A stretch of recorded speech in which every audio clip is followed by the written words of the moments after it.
Welcome in, fellow Potterheads. Tonight, beneath the starry ceiling of the Great Hall, we will be going over magical tales from the wizarding world to guide you gently into the realm of dreams. Before we disappear behind the veil of dreams, take a moment to cast your support spell, tap the like button, and join our magical community by subscribing. Also, I'm curious what time it is in your corner of the wizarding world. Whether you're watching from California, Hogsmeade, or London, share your location in the comments below. Your participation will be greatly appreciated and helps our magical community grow stronger. Now, the time for incantations has passed. Dim your lights, find your most comfortable position, and prepare to be transported to the world of witchcraft and wizardry as we begin tonight's magical tales. Chapter 1. The Curse of Drinking Unicorn Blood. Ancient whispers drift through the forbidden forest tonight, carrying secrets of extraordinary magic and terrible consequences. As the silvery moonlight filters through gnarled branches, illuminating a path few dare to tread, let us venture into one of the darkest corners of magical knowledge, the dreadful curse that befalls those who slay a unicorn and drink its blood. In the wizarding world, unicorns stand as paragons of purity and innocence. Their gleaming white coats shimmer with an almost ethereal quality, their silver-blue blood carrying powerful magic unlike any other substance known to wizardkind. These magnificent creatures roam the deepest parts of ancient forests, their hooves barely disturbing fallen leaves as they move with a grace that seems almost impossible for creatures of their size. The connection between unicorns and magic stretches back to the earliest recorded magical history. Ancient texts speak of unicorns as blessed creatures, their very existence a gift to the natural world. Their horn, hair, and blood all possess extraordinary magical properties, making them invaluable for potions and wand cores. Yet, while parts that are freely given, a hair that catches on a branch or a horn shed naturally in the spring, may be ethically used in wand-making and brewing, the taking of unicorn blood is considered among the most terrible of magical crimes. The Forbidden Forest at Hogwarts School of Witchcraft and Wizardry has long been home to a herd of unicorns, protected by the centaurs who share these woods, and by ancient magical boundaries. These unicorns have lived in relative peace for centuries. However, even this sanctuary has not always been safe from those desperate enough to commit the ultimate transgression against these pure creatures. The blood of a unicorn, silvery blue and glistening like liquid starlight, possesses the remarkable ability to keep a person alive, even if they are mere moments from death. For someone suffering from a mortal wound or afflicted with a terminal magical malady, unicorn blood offers a tantalizing promise, life snatched back from the very jaws of death itself. This extraordinary power has tempted many dark wizards throughout history, despite the terrible price that comes with such an unnatural salvation. For you see, to slay something so pure and defenseless to save oneself is an act of such profound selfishness that it leaves an indelible mark upon the soul. From the moment unicorn blood touches the lips of the drinker, they are cursed to live a half-life, a cursed life. The ancient magical law of consequence cannot be circumvented. Those who would kill innocents to extend their own existence are doomed to experience life as something less than truly alive. The curse manifests differently for each transgressor, but certain commonalities have been observed and recorded by wizarding scholars who study such dark magical phenomena. The drinker of unicorn blood often finds that food turns to ash in their mouth, unable to taste or take pleasure in nourishment. Colors seem to fade, music loses its melody, and the simple joys of existence, a sunset, the laughter of a child, the comfort of a loved one's touch, become muted and distant, as though experienced through a thick, cold fog. More terrible still is the spiritual isolation that accompanies the curse. Many who drink unicorn blood report feeling perpetually alone, even in crowded rooms. A chill settles into their bones that no fire can warm. Some describe it as though a dementor constantly hovers just beyond their vision, not close enough to trigger the typical response, but near enough to cast a permanent shadow over every experience. The dark wizard Abraxas Thornwick documented his experience after drinking unicorn blood in 1421 to survive a duel with a rival. His journals, kept in the restricted section of the Department of Mysteries, describe how he gradually lost the ability to cast certain spells, particularly those requiring positive emotions. His patroness charm, once capable of producing a magnificent eagle, faded until he could conjure nothing more than a wisp of silver smoke, regardless of the memory he focused upon. "I exist, but I no longer live," Thornwick wrote in his final journal entry. "The unicorn's blood has extracted a price far greater than I understood. I have years ahead of me, perhaps decades, but they stretch before me like an endless, colorless desert. I warn any who might consider this path. Death would have been kinder." Perhaps most infamous of all who succumbed to this temptation was Lord Voldemort himself. During the period between his first defeat and eventual resurrection, reduced to a barely existing wraith, he lingered in the forests of Albania, possessing small animals to maintain a tenuous connection to the physical world. When Professor Quirinus Quirrell encountered him and became his willing host, Voldemort directed him to the Forbidden Forest to hunt unicorns. It was there, in the spring of 1992, that Harry Potter witnessed the terrible sight of a cloaked figure crawling on the forest floor, drinking the silver blood of a slain unicorn. Even Voldemort, with his countless magical protections and his soul already fractured by the creation of Horcruxes, could not escape the curse entirely. Though he used the unicorn blood merely to strengthen his parasitic existence until he could attempt to steal the Philosopher's Stone, the act further corrupted his already damaged soul. The centaur Ferenzi, who rescued Harry that night, explained the significance of what they had witnessed. Only one who has nothing to lose and everything to gain would commit such a crime. His words highlight an important truth about the curse. It is not merely a punishment, but a reflection of the natural balance of magic itself. To take innocent life for selfish gain creates a fundamental disharmony that magic itself seeks to correct. Unicorn blood cannot be taken by force without consequences, just as true immortality cannot be achieved through acts of evil or selfishness. The Philosopher's Stone, created through the advanced alchemical work of Nicholas Flamel, could produce the elixir of life without such a terrible cost, because it worked in harmony with nature rather than against it. The contrast between these two paths to extended life, one cursed and one blessed, teaches us much about the fundamental nature of magic.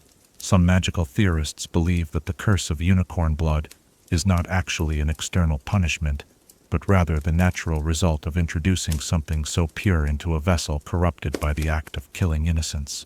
The dissonance between the life-preserving properties of the blood and the life-taking actions of the drinker creates an irreconcilable conflict within the magical core of the person. Like oil and water, they can exist in the same container, but never truly blend, leaving the drinker in a perpetual state of internal magical conflict.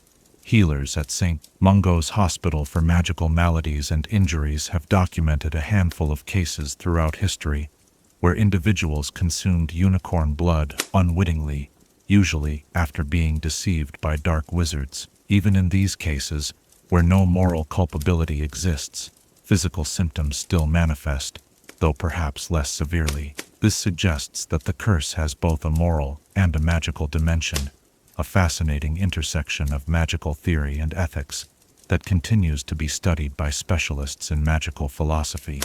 The Department for the Regulation and Control of Magical Creatures maintains strict protections for unicorn populations throughout Britain. Unicorn reserves exist in unplottable locations, warded by ancient protective enchantments, and monitored by dedicated conservation wizards. The penalty for intentionally harming a unicorn is a lifetime sentence in Azkaban, though many would argue that the curse itself is a far more terrible punishment than anything the wizarding justice system could impose. For those who study the deeper currents of magic, the curse of unicorn blood represents one of the most profound examples of how magic often contains its own moral framework, a natural system of consequences that flows from the fundamental nature of magic itself. Unlike human-made laws, which can sometimes be circumvented or corrupted. The laws that govern magical consequences seem woven into the very fabric of reality. As our exploration of this somber magical knowledge draws to a close, moonlight catching on the dew-laden grass outside our window, consider this question that has troubled magical philosophers for centuries. In a world where magic itself seems to enforce certain moral boundaries, what does this tell us about the true nature of magic? Is it merely a tool to be wielded, or something more conscious, more inherently moral than we might have imagined? Chapter 2. The Beauxbatons Academy of Magic. The evening mist rolls gently across the Pyrenees mountains, shrouding ancient peaks in a soft pearlescent glow. Hidden within this pristine landscape, nestled between France and Spain, stands one of the most elegant and refined magical institutions in the wizarding world, Beauxbatons Academy of Magic. Tonight, as stars begin to twinkle in the velvet sky above, we shall journey to this remarkable school, whose beauty and sophistication have captivated magical scholars for centuries. Beauxbatons Academy was founded sometime in the late 13th century, making it slightly younger than Hogwarts, but still among the oldest magical schools in Europe.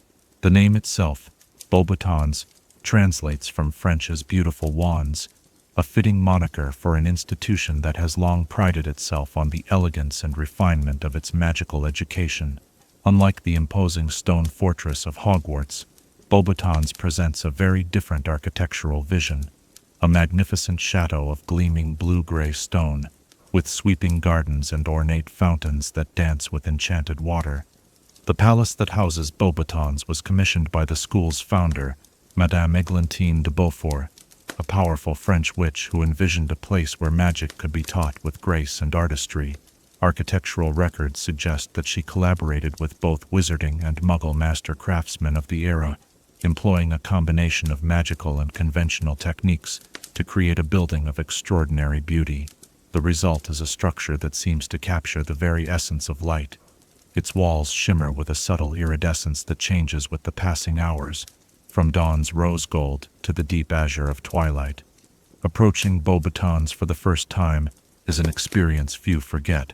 The school grounds are protected by powerful enchantments, of course, appearing to Muggles as nothing more than an imposing peak too steep to climb. But for those with magic in their blood, rounding the final bend in the mountain path reveals a vista of breathtaking splendor.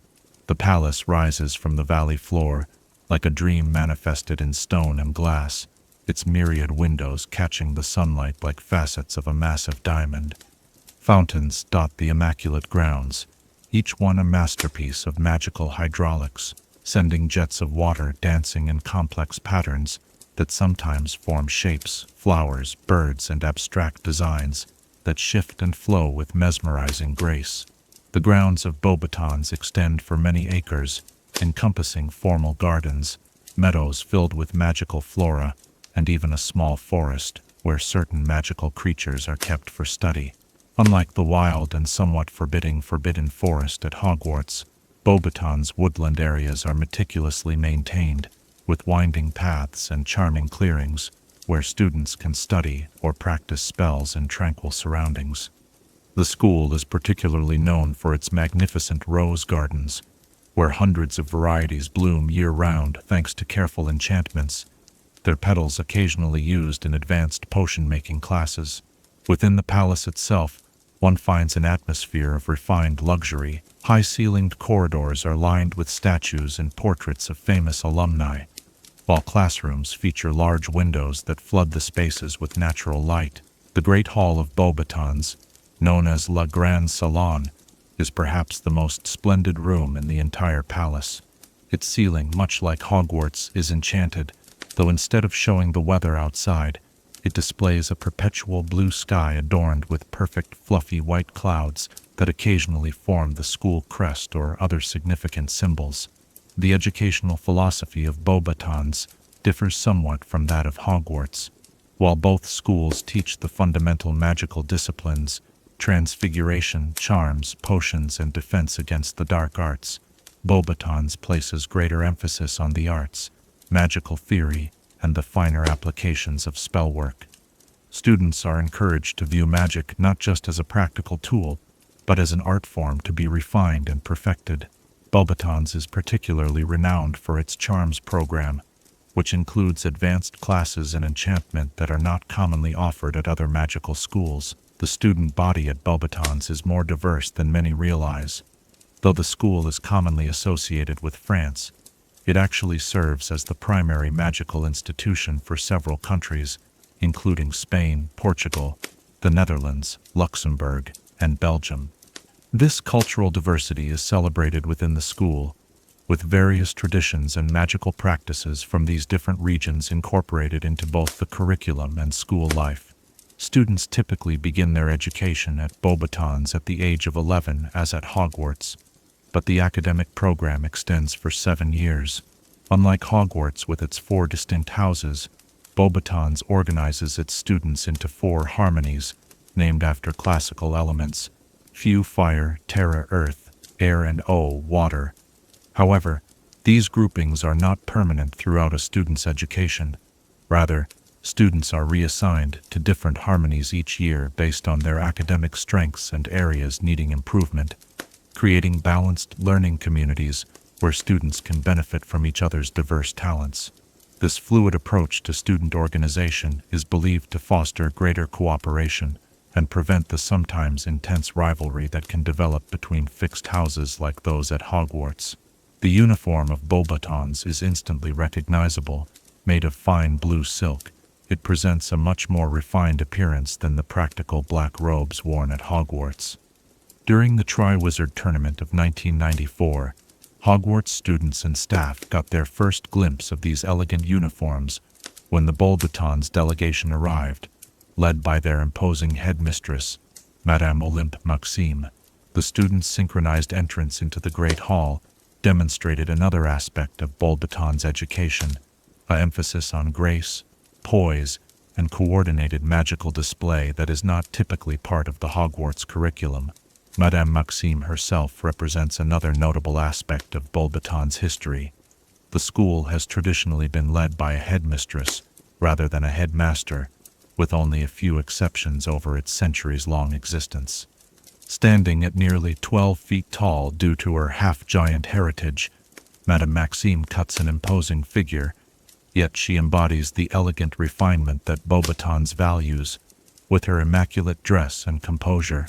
Despite initial tensions regarding her heritage during the Triwizard Tournament, Maxime proved herself a worthy ally in the fight against Voldemort, joining Hagrid on a diplomatic mission to the Giants, and later participating in the Resistance movement.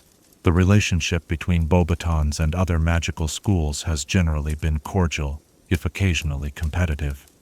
The Triwizard Tournament, established over 700 years ago, was created specifically to foster bonds between Beauxbatons, Hogwarts, and Durmstrang Institute through friendly competition. Though the tournament was discontinued for many years due to its high mortality rate, its revival in 1994 brought the 3 schools together once again, although under circumstances that ultimately turned tragic with the death of Cedric Diggory and the return of Lord Voldemort. Notable alumni of Beauxbatons include Nicholas Flamel, the celebrated alchemist who created the Philosopher's Stone, and his wife Perenelle. Their extraordinary longevity, living well over 600 years, brought great prestige to their alma mater, and a wing of the Beauxbatons library is named in their honor, housing an impressive collection of alchemical texts. Another famous graduate is Vincente A. Gabel, who revolutionized magical transportation in the 18th century with his improvements to the Flu network, creating international connections that had previously been thought impossible. The magical creatures associated with Beauxbatons reflect the school's aesthetic sensibilities. While Hogwarts has its Thestrals, Beauxbatons employs enormous powder blue flying horses to pull its magnificent carriage. These magnificent palominos, larger than elephants, are carefully tended by a team of dedicated handlers and are a source of great pride for the school. They drink only single malt whiskey and require expert care, demonstrating the school's commitment to maintaining the highest standards in all aspects of its operation. Beauxbatons' approach to magical education produces graduates renowned for their precision and finesse. While Hogwarts students might be praised for their practical problem-solving and Durmstrang graduates for their formidable power, this reputation has led many to underestimate Beauxbatons' wizards and witches in magical duels, often to their considerable regret. The refined appearance of their magic belies its effectiveness. A precisely cast charm can be just as devastating as a more flamboyant curse. The school's motto, too, Nunquam titulandis pulchritudine magicae, translates roughly to "never tickle the beauty of magic," a phrase that encapsulates the school's philosophy that magic is something to be respected and approached with appropriate reverence and appreciation for its inherent elegance. Students are taught that magic is not merely a tool but an art form with its own aesthetic principles and inner harmony. As twilight deepens and stars reflect in Beauxbatons' enchanted fountains, one cannot help but appreciate how each magical school shapes its students in different ways. Hogwarts with its emphasis on courage and character, Durmstrang with its focus on power and practical application, Beauxbatons with its celebration of beauty and precision. Each produces different kinds of witches and wizards who contribute uniquely to the rich tapestry of magical society. As you drift towards sleep, perhaps you might ponder, if the architecture and atmosphere of our learning environments so profoundly shape our approach to knowledge, what palace of the mind would you design to nurture your own magical education, and what values would its very stones and fountains silently teach to all who walked its halls? Chapter 3. The Magic of the Quibbler Magazine. The evening sky deepens to indigo as candles flicker to life around us, casting dancing shadows across pages filled with extraordinary tales and impossible creatures. Tonight, we turn our attention to a most unusual publication in the wizarding world, one that dares to explore the boundaries between established magical knowledge and the gloriously unknown. The Quibbler, with its distinctive approach to journalism and its remarkable history, offers us a window into an alternative perspective on the magical world, where the impossible might simply be waiting for the right believer to prove its existence. Unlike the staid respectability of the Daily Prophet, with its emphasis on ministry-approved news and conventional magical wisdom, the Quibbler emerged as the wizarding world's most prominent alternative press, founded and edited by the eccentric but brilliant Xenophilius Lovegood, operating from his unusual rook-shaped home near Ottery St. Catchpole in Devon. Lovegood created a publication that defied categorization, part investigative journal, part magical naturalist guide, part conspiracy theorist's manifesto, and wholly, unmistakably unique. The origins of the Quibbler can be traced back to the early 1980s, during the aftermath of the First Wizarding War. Xenophilius Lovegood, who had studied magical journalism at a small but respected academy in Sweden, returned to Britain with a vision for a different kind of publication. Having lost several family members during Voldemort's first rise to power, Lovegood had developed a deep skepticism toward authority and official narratives. He believed that the established wizarding press had failed to question power structures that had allowed darkness to flourish, and he set out to create a platform where no theory would be too outlandish to explore if it might contain a grain of important truth. The first issue of the Quibbler, printed on distinctive parchment with a shimmering purple ink that occasionally rearranged itself into new patterns, featured an exposé on what Lovegood termed the Rotfang Conspiracy, an alleged plot within the Ministry of Magic to bring down the wizarding government through a combination of dark magic and gum disease. While most readers dismissed this as absurd fancy, the publication quickly found an audience among those who felt alienated by mainstream wizarding society or who simply enjoyed its imaginative approach to magical journalism. The physical appearance of the Quibbler is itself a marvel of magical publishing. Each issue features a cover illustration that moves in unexpected ways, creatures that appear and disappear at random intervals, landscapes that shift with the phases of the moon, or portraits that occasionally wink at the reader. The magazine is printed using a specialized magical press that incorporates mood-sensitive ink on certain pages, changing color based on the reader's emotional response to the content. Some special editions have even included scent-embedded pages that release aromas relevant to the articles, the smell of brimstone for pieces about dragon conservation, or the fresh scent of dirigible plums when discussing magical gardening. Inside each issue, readers find an eclectic mix of content. Regular features include Cryptozoological Corner, where allegedly undiscovered magical creatures are profiled in extensive detail. Conspiracy Cauldron, examining supposed secret plots within wizarding institutions.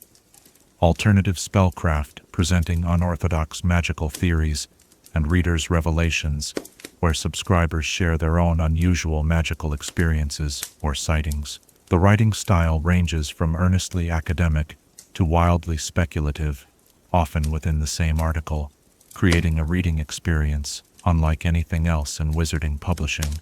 Among the most famous creatures championed by the Quibbler are the crumple-horned snorkak, a shy magical beast allegedly native to Sweden, the blibbering humdinger, a humming creature said to cause temporal disorientation, and the Raxpert, an invisible entity that purportedly floats through one's ears and makes their brain go fuzzy. While magizoologists at institutions like the Department for the Regulation and Control of Magical Creatures officially classify these as imaginary, Xenophilius and his daughter Luna have always maintained that the conventional magical establishment simply lacks the imagination or methodology to confirm their existence. The publication's approach to journalism takes a decidedly different path from the fact-checking standards of mainstream publications.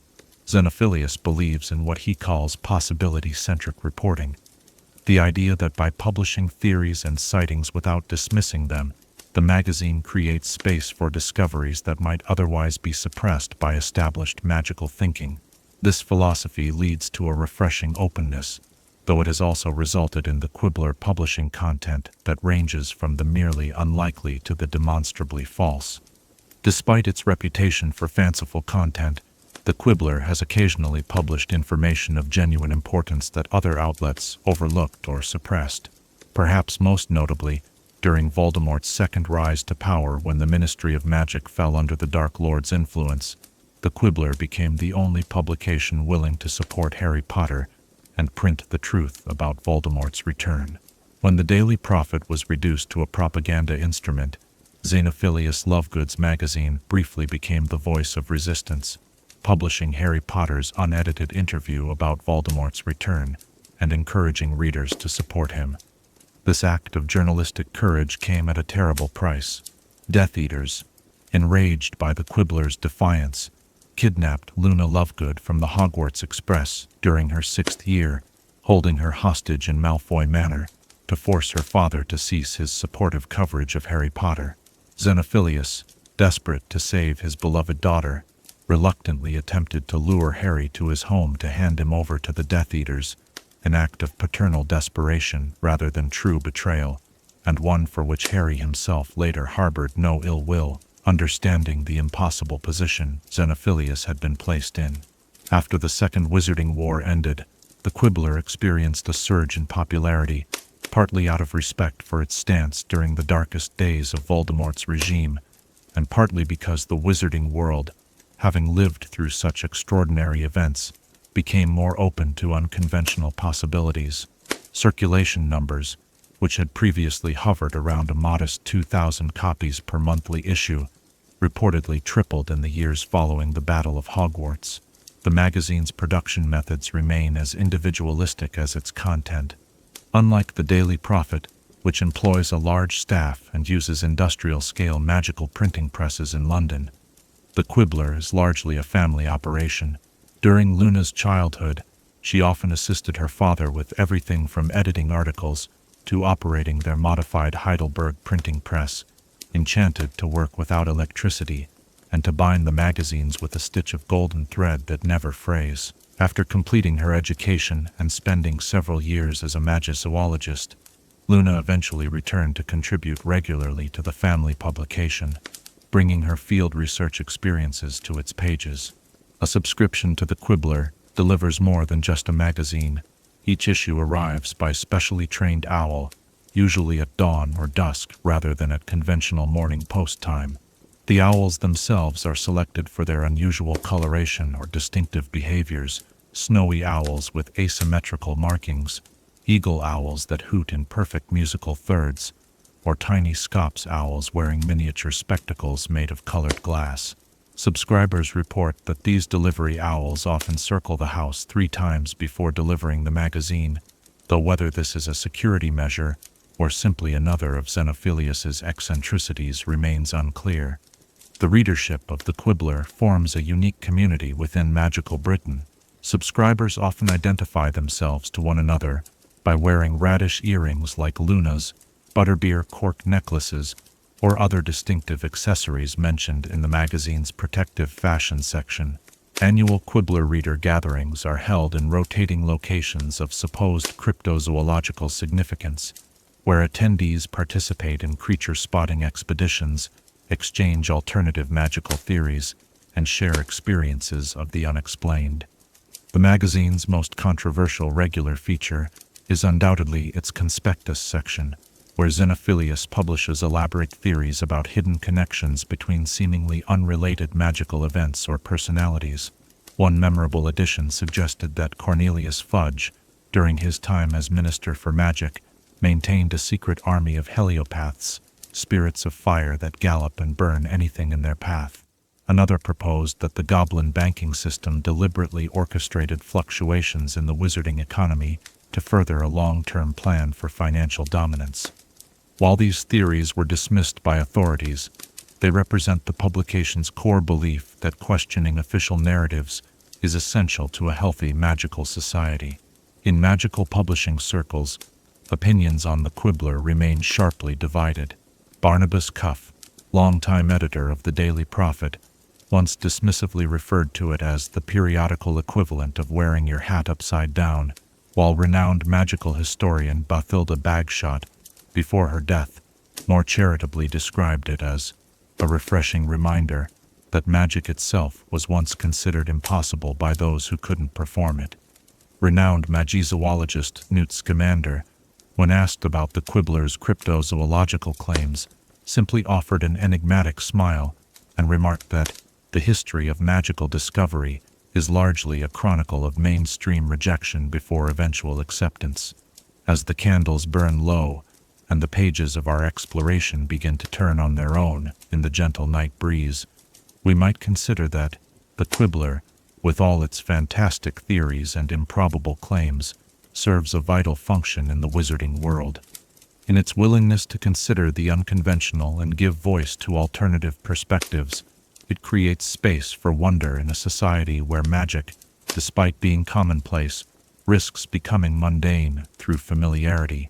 Perhaps there is something profoundly magical about maintaining a childlike openness to possibility, even or especially when conventional wisdom insists otherwise.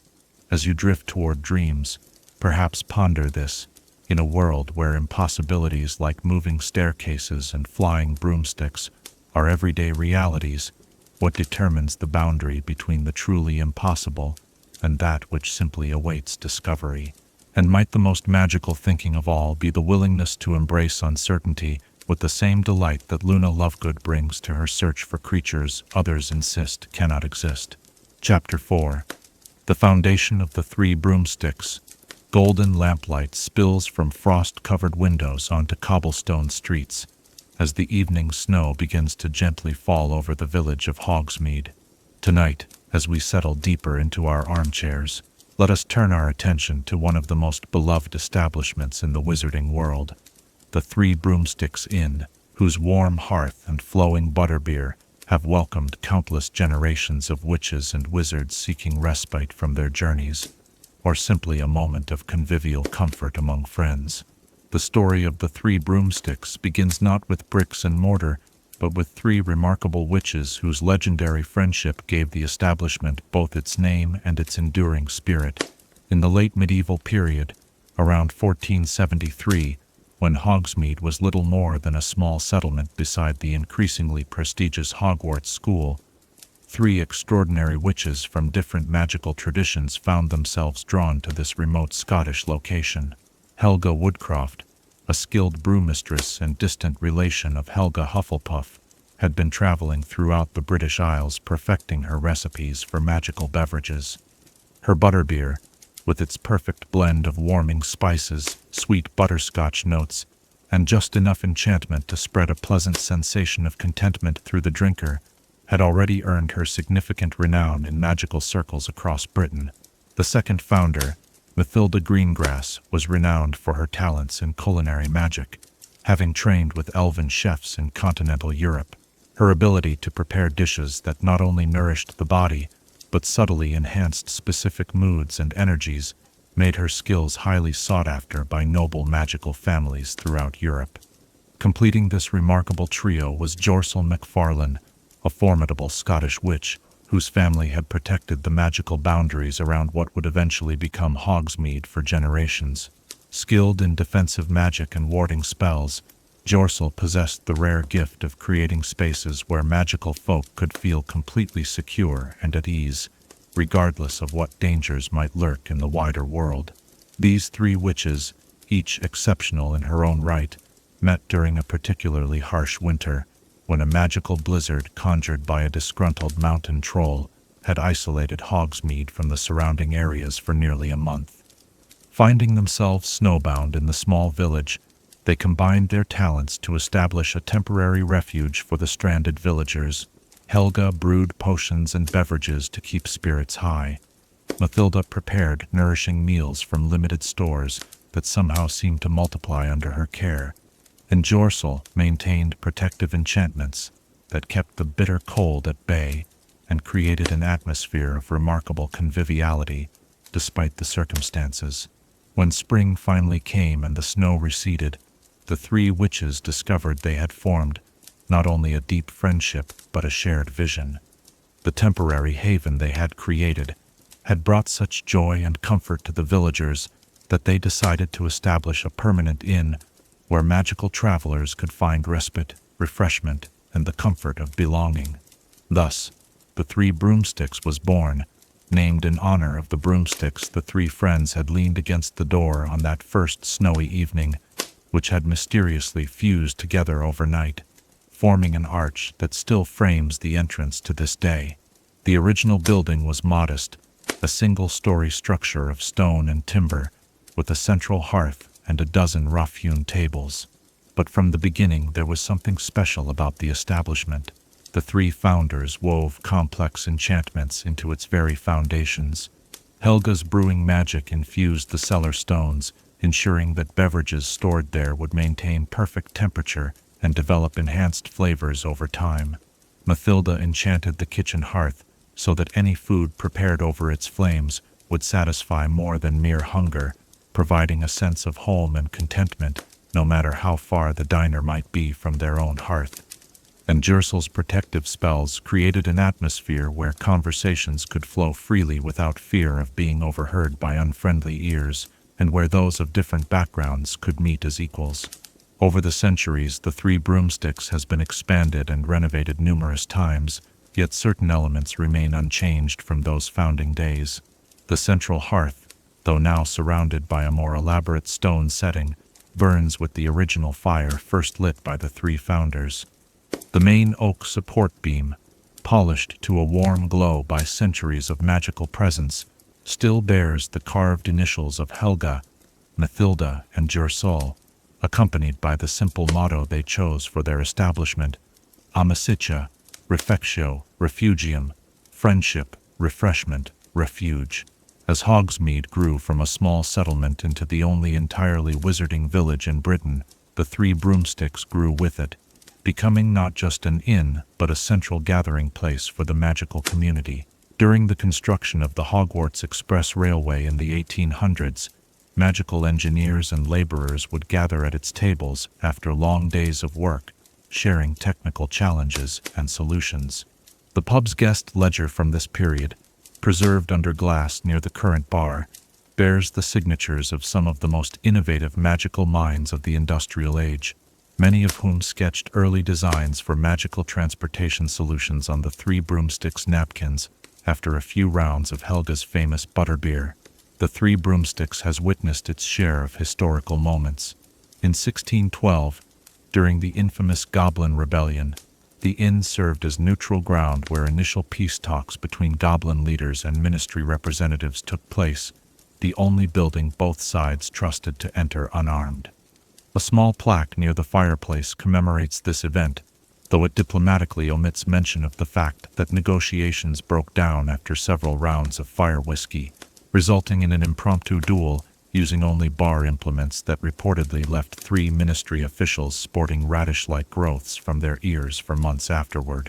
During the global wizarding war of the early 20th century, the 3 Broomsticks served as a clandestine meeting point for resistance members opposing Gellert Grindelwald's forces. The inn's ancient privacy enchantments, renewed and strengthened by each successive owner, made it one of the few places where information could be exchanged without fear of magical surveillance. Madame Leavenhorst, the proprietress during this period, maintained a complex system of signals using the arrangement of bottles behind the bar to alert resistance members about safe houses and potential informants in the area. Similarly, during both wizarding wars against Voldemort, the 3 Broomsticks maintained its tradition as a haven. Though never officially aligned with the Order of the Phoenix, several of the inn's private rooms were known to have hosted strategy meetings, and more than one injured Order member found temporary shelter and discreet healing in the inn's upper chambers when St. Mungo's was too closely watched by Death Eater sympathizers. Perhaps the most famous proprietress in recent history is Madame Rosmerta, whose beauty, sharp wit, and remarkable memory for both faces and drink preferences have made her a beloved fixture in Hogsmeade for decades. What fewer patrons realize is that Rosmerta is actually descended from Helga Woodcroft herself, inheriting not only her ancestors' talent for brewing magical beverages, but also the closely guarded recipe for the original butterbeer that remains, the 3 Broomsticks' most popular offering. Rosmerta's butterbeer follows the original recipe, with only minor modifications for modern palates. The base is still brewed in copper cauldrons that have never been used for any other purpose, lined with Welsh honey and simmered with butter imported from magical dairy farms in Devon, where the cows graze on herb-enriched pastures. The exact blend of spices remains a secret known only to Rosmerta herself, though rumors persist that it includes not only the expected cinnamon and nutmeg, but also powdered amber, essence of phoenix feather, freely given of course, and a single drop of enchanted maple syrup harvested during a blue moon. The interior of the 3 Broomsticks as we know it today maintains the cozy, traditional atmosphere that has been its hallmark for centuries. Low wooden beams cross the ceiling, now darkened with age and infused with the ambient magic of countless spells cast beneath them. The wall panels gleam with the warm patina that only centuries of magical presence can create, and the floor, though replaced several times over the establishment's long history, has been worn into gentle undulations that seem to guide weary feet naturally toward the most comfortable seats. The tables themselves merit special attention. Carved from ancient oak and rowan, they bear the marks of centuries of use. Initials discreetly carved by generations of Hogwarts students, ring marks from countless mugs of butterbeer, and the occasional scorch pattern from a wand carelessly set down during an animated conversation. Yet, despite their obvious age, they maintain a curious freshness, as though the wood itself enjoys being part of such a storied establishment. It is said that the tables absorb a tiny fraction of the happiness experienced around them, releasing this stored joy gradually over time to contribute to the inn's uniquely pleasant atmosphere. The 3 Broomsticks menu has evolved over the centuries, while maintaining certain traditional offerings. Beyond the famous butterbeer, patrons can enjoy gilly water infused with essence of peppermint, cherry syrup, and soda with floating glacé cherries that change flavor with each bite, and for the more adventurous, oak-matured mead from barrels, said to have been enchanted by Helga Hufflepuff herself. For those seeking stronger refreshment, the selection of fire whiskey includes rare vintages aged in dragon-scorched barrels that impart a distinctive smoky flavor, while ensuring that the drinker literally breathes small flames with each appreciative sigh. Food offerings balance traditional British pub fare with magical enhancements.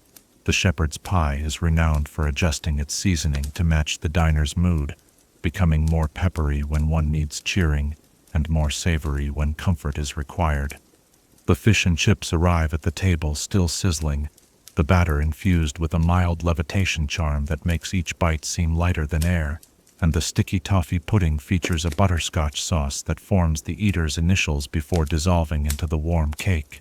Beyond its role as an inn and tavern, the Three Broomsticks has maintained its status as the social heart of Hogsmeade. Village announcements are traditionally posted beside the main fireplace. Local celebrations often begin or end within its welcoming walls, and many a Hogsmeade resident can trace the beginning of their romance to a chance meeting over butterbeers at its well-worn tables. For Hogwarts students fortunate enough to visit during school-approved weekends, the establishment represents a treasured taste of the adult wizarding world, a place where they can begin to see themselves as part of the broader magical community beyond school walls. As the evening grows late and our exploration of this beloved establishment draws to a close, we might reflect on how certain places become more than mere buildings. They become repositories of shared experience, keepers of traditions, and sanctuaries where the best aspects of a community can flourish. The Three Broomsticks, born from the friendship of three remarkable witches nearly 6 centuries ago, continues to embody their vision of a place where magic folk can find not just food and drink, but true refreshment of the spirit. As you drift toward dreams, perhaps carrying the phantom taste of butterbeer on your lips, consider this: what makes a place truly magical? The enchantments woven into its walls, or the countless moments of connection, laughter, and belonging that have transpired within them over the years. Chapter 5. The Sadness of the Grey Lady. Moonlight filters through ancient windows, casting long shadows across the silent corridors of Hogwarts Castle. As the midnight hour approaches, the soft sound of silken fabric brushing against stone can sometimes be heard in the castle's eastern towers, where a solitary figure drifts between the worlds of the living and the dead. Tonight, let us turn our attention to one of Hogwarts' most enigmatic residents, the Grey Lady, ghost of Ravenclaw Tower, whose centuries of silent sorrow conceal a tale of brilliance, betrayal, and the terrible weight of regret that can bind a soul to earth long after death has claimed the body. In life, she was Helena Ravenclaw, daughter of Rowena Ravenclaw, one of the 4 illustrious founders of Hogwarts School of Witchcraft and Wizardry.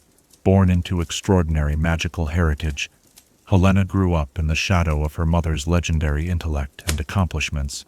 Rowena Ravenclaw was not merely a powerful witch. She was perhaps the greatest magical intellect of her age, renowned for creating enchanted objects that defied the understood boundaries of magic, including her famous diadem, a delicate tiara said to enhance the wisdom of the wearer. Helena's childhood was spent within the newly constructed walls of Hogwarts itself, watching as the school grew from a daring experiment into the premier institution of magical learning in Britain. Contemporary accounts describe young Helena as strikingly beautiful, with her mother's raven-black hair and piercing eyes, already displaying remarkable magical aptitude before most children would have held their first wand. Yet beneath her composed exterior, a complicated tempest of emotions brewed: pride in her heritage, certainly, but also the mounting pressure of expectations and the growing fear that she might never emerge from her mother's formidable shadow. As Helena matured into a young woman, she became a gifted witch in her own right, particularly excelling in complex enchantments and the creation of magical objects. Much like her mother, she served as an instructor at Hogwarts for several years, teaching younger students the fundamentals of charms and transfiguration. Historical records from this period note her patience as a teacher and her innovative approaches to magical education, suggesting that despite her internal struggles, Helena possessed many of the qualities that had made her mother so beloved. Yet the constant comparisons to Rowena, sometimes spoken aloud by less tactful colleagues, sometimes merely implied in the expectant gazes of those who had known her mother at the height of her powers, gradually wore away at Helena's confidence and contentment. Ambition curdled into resentment, and resentment into a desperate desire to prove herself not merely her mother's equal, but her superior. It was this destructive impulse that led to the fateful decision that would ultimately shape both her life and her long afterlife. Late one night, as Rowena slept, Helena crept into her mother's private chambers and took the diadem, believing that, with its wisdom-enhancing properties, she might finally achieve magical breakthroughs that would establish her own legacy independent of her mother's. With the precious artifact hidden in her traveling cloak, she fled Hogwarts under cover of darkness, leaving behind only a brief, cryptic note expressing her need to forge her own path. Helena's flight took her across the narrow seas to Albania, a land far enough removed from Britain that news of the theft would be slow to reach, and where ancient forests concealed secrets of magic distinct from those taught at Hogwarts. There she established a small dwelling deep within the woods, where she devoted herself to magical research while wearing the diadem. Yet the expected epiphanies failed to materialize, whether due to her own troubled state of mind, or some subtle property of the diadem that responded differently to theft than to gifted use. Helena found that the enhanced wisdom she sought remained elusive. Meanwhile, at Hogwarts, Rowena Ravenclaw maintained a stoic public face regarding her daughter's disappearance, sharing the truth only with her closest confidants among the founders. Privately, however, she was devastated, not primarily by the loss of the diadem, which, though precious, was ultimately replaceable, but by her daughter's absence and the realization of the pain Helena must have carried silently for years. As Rowena's health began to fail, weakened by a wasting illness that even her considerable magical knowledge could not arrest, her thoughts turned increasingly to reconciliation with her daughter before death claimed her. In her final days, desperate to see Helena once more, Rowena turned to an unlikely figure, a baron from a noble wizarding family, who had long harbored unrequited feelings for Helena during their time together at Hogwarts. This baron, whose name has been lost to history, and who is now known only as the Bloody Baron, ghost of Slytherin House, was fierce in both temperament and loyalty. He promised the dying Ravenclaw that he would find her daughter and bring her home for a final reunion. The Baron's tracking skills led him to the remote Albanian forest where Helena had secluded herself. Upon finding her, he delivered news of Rowena's failing health and pleaded with Helena to return to Hogwarts. But years of isolated bitterness had hardened Helena's heart. She refused, suspecting that her mother's primary concern was the recovery of the diadem rather than reconciliation. When the Baron persisted, growing increasingly desperate as he described Rowena's deteriorating condition, Helena revealed that she had hidden the diadem in a hollow tree nearby, not out of remorse, but to prevent anyone else from using its power. What happened next has been pieced together from fragments of ghostly confessions over the centuries. The Baron, enraged by Helena's callous response to her dying mother's plea, and wounded by her continuing rejection of his advances, lost control of his formidable temper. In a moment of terrible passion, he drew his dagger and stabbed Helena through the heart. The instant her blood spilled upon the forest floor, horror at his actions overwhelmed him. Mad with grief and remorse, he turned the blade upon himself, taking his own life beside her body. Thus both Helena Ravenclaw and her murderer died far from Hogwarts, while Rowena passed away without ever seeing her daughter again or learning of her violent end. Yet death proved not to be the conclusion of their tragic story.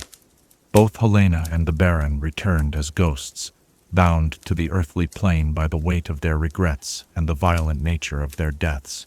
When their spectral forms appeared at Hogwarts some years later, they established an unspoken pact of silence regarding the circumstances of their deaths. The Baron, his ghostly form forever stained with Helena's silvery blood and weighted down with heavy chains he forged himself as penance, became known as the Bloody Baron. His fearsome appearance and tendency toward melancholy seclusion made him a figure of fear and fascination among generations of Slytherin students. Helena, meanwhile, became known as the Grey Lady, the quiet, reserved ghost of Ravenclaw Tower. Unlike many of Hogwarts' more flamboyant spectral residents, She rarely engaged with students and avoided discussing her past. Her ethereal beauty remained intact in death, but now suffused with a profound sadness that seemed to emanate from her very being. She drifted through the corridors of Hogwarts, particularly favoring the secluded eastern tower that housed her mother's intellectual heirs, watching generations of eager young minds pursue the knowledge that she had once so desperately craved. For centuries, the Grey Lady's true identity remained a closely guarded secret, known only to a handful of Hogwarts headmasters and Ravenclaw heads of house. To most students, she was simply the melancholy ghost who sometimes offered cryptic guidance to those struggling with particularly difficult magical concepts, or who could occasionally be glimpsed gliding along the tops of library bookshelves late at night, as though still searching for some elusive piece of magical knowledge. About Helena's identity and the fate of Ravenclaw's diadem might have remained buried forever, had it not been for the rise of another individual consumed by dangerous ambition. Tom Riddle, the brilliant Slytherin student who would later become Lord Voldemort. During his time at Hogwarts, Riddle displayed an uncanny ability to charm information from those who had long kept secrets, including the Grey Lady herself. Recognizing in the young Riddle a familiar and dangerous hunger for knowledge at any cost, Helena nevertheless found herself drawn into conversation with him, perhaps seeing a reflection of her own youthful mistakes. In a moment of vulnerability, she revealed to him both her identity and the location where she had hidden the diadem in Albania centuries before. Riddle, already planning the creation of his Horcruxes, later retrieved the diadem and defiled it with the darkest of magic, transforming her mother's creation from an instrument of wisdom into a receptacle for a fragment of his shattered soul. This final corruption of her mother's legacy added another layer to the Grey Lady's eternal sorrow. For centuries she had carried the guilt of having stolen the diadem. Now she bore the additional burden of having unwittingly helped Voldemort transform it into something monstrous. It was only during the Battle of Hogwarts, when she finally shared the full truth with Harry Potter, that Helena took a step toward possible redemption, helping to ensure the diadem's ultimate destruction, and with it, one of Voldemort's precious Horcruxes. Those sensitive to magical energies report that in the years following Voldemort's defeat, the Grey Lady's demeanor has subtly changed. While still reserved and often melancholy, she has been observed more frequently in the company of students, occasionally offering quiet guidance to those struggling with difficult magical concepts. Some Ravenclaw students claim that late at night, if one sits alone in their common room grappling with a particularly challenging piece of magical theory, a gentle presence might settle nearby, and solutions may come more readily to mind. Though by the time they look up to offer thanks, there is usually nothing to be seen but a faint silvery shimmer disappearing through the nearest wall. The Grey Lady's chambers, located in a seldom visited section of Ravenclaw Tower, remain largely as they were in life, a testament to her enduring connection to the physical space of Hogwarts. Unlike the quarters of living professors, which are periodically reassigned and renovated, Helena's rooms have been preserved through the centuries out of respect for her spectral presence. Dust-covered books and ancient bindings line the walls, and a writing desk positioned near the window still holds parchment and quills arranged as if their owner had just stepped away momentarily. Few are permitted entry to this solemn space, though it is said that each new head of Ravenclaw House makes a formal visit upon assuming their position, acknowledging the enduring presence of Rowena's daughter within the house she both honored and betrayed. Perhaps the most poignant aspect of the Grey Lady's existence is her complex relationship with the Bloody Baron. Though they died together in violence and have haunted the same castle for centuries, they maintain a careful distance from one another in their spectral afterlife. Students and staff have occasionally witnessed brief, silent exchanges between the two ghosts in deserted corridors, moments of acknowledgement rather than conversation, loaded with the weight of their shared history. The Baron's eternal remorse and Helena's unending sorrow create a delicate balance, neither able to forgive fully nor to forget, bound together by tragedy yet separated by the very natures of their respective houses. As moonlight fades and dawn approaches, the Grey Lady typically retreats to the highest rooms of Ravenclaw Tower, where the first light of morning creates patterns across the ancient stone floor.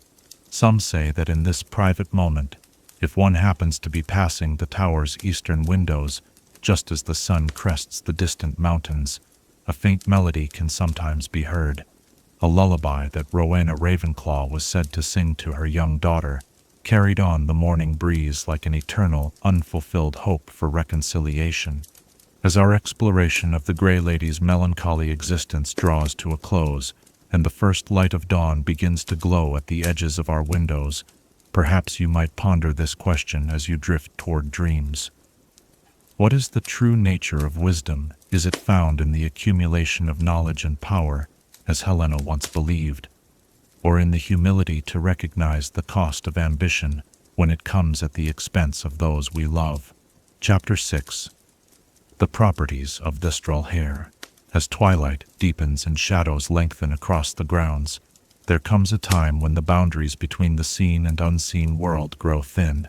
It is in this liminal hour that we turn our attention to one of the wizarding world's most mysterious creatures and a rarely discussed magical substance, the ethereal, powerful, and deeply misunderstood properties of Thestral Hair.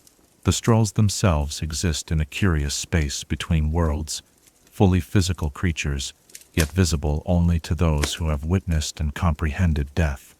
Their skeletal, winged forms, with dragon-like faces and blank, pupilless eyes, have caused many to regard them with fear and superstition.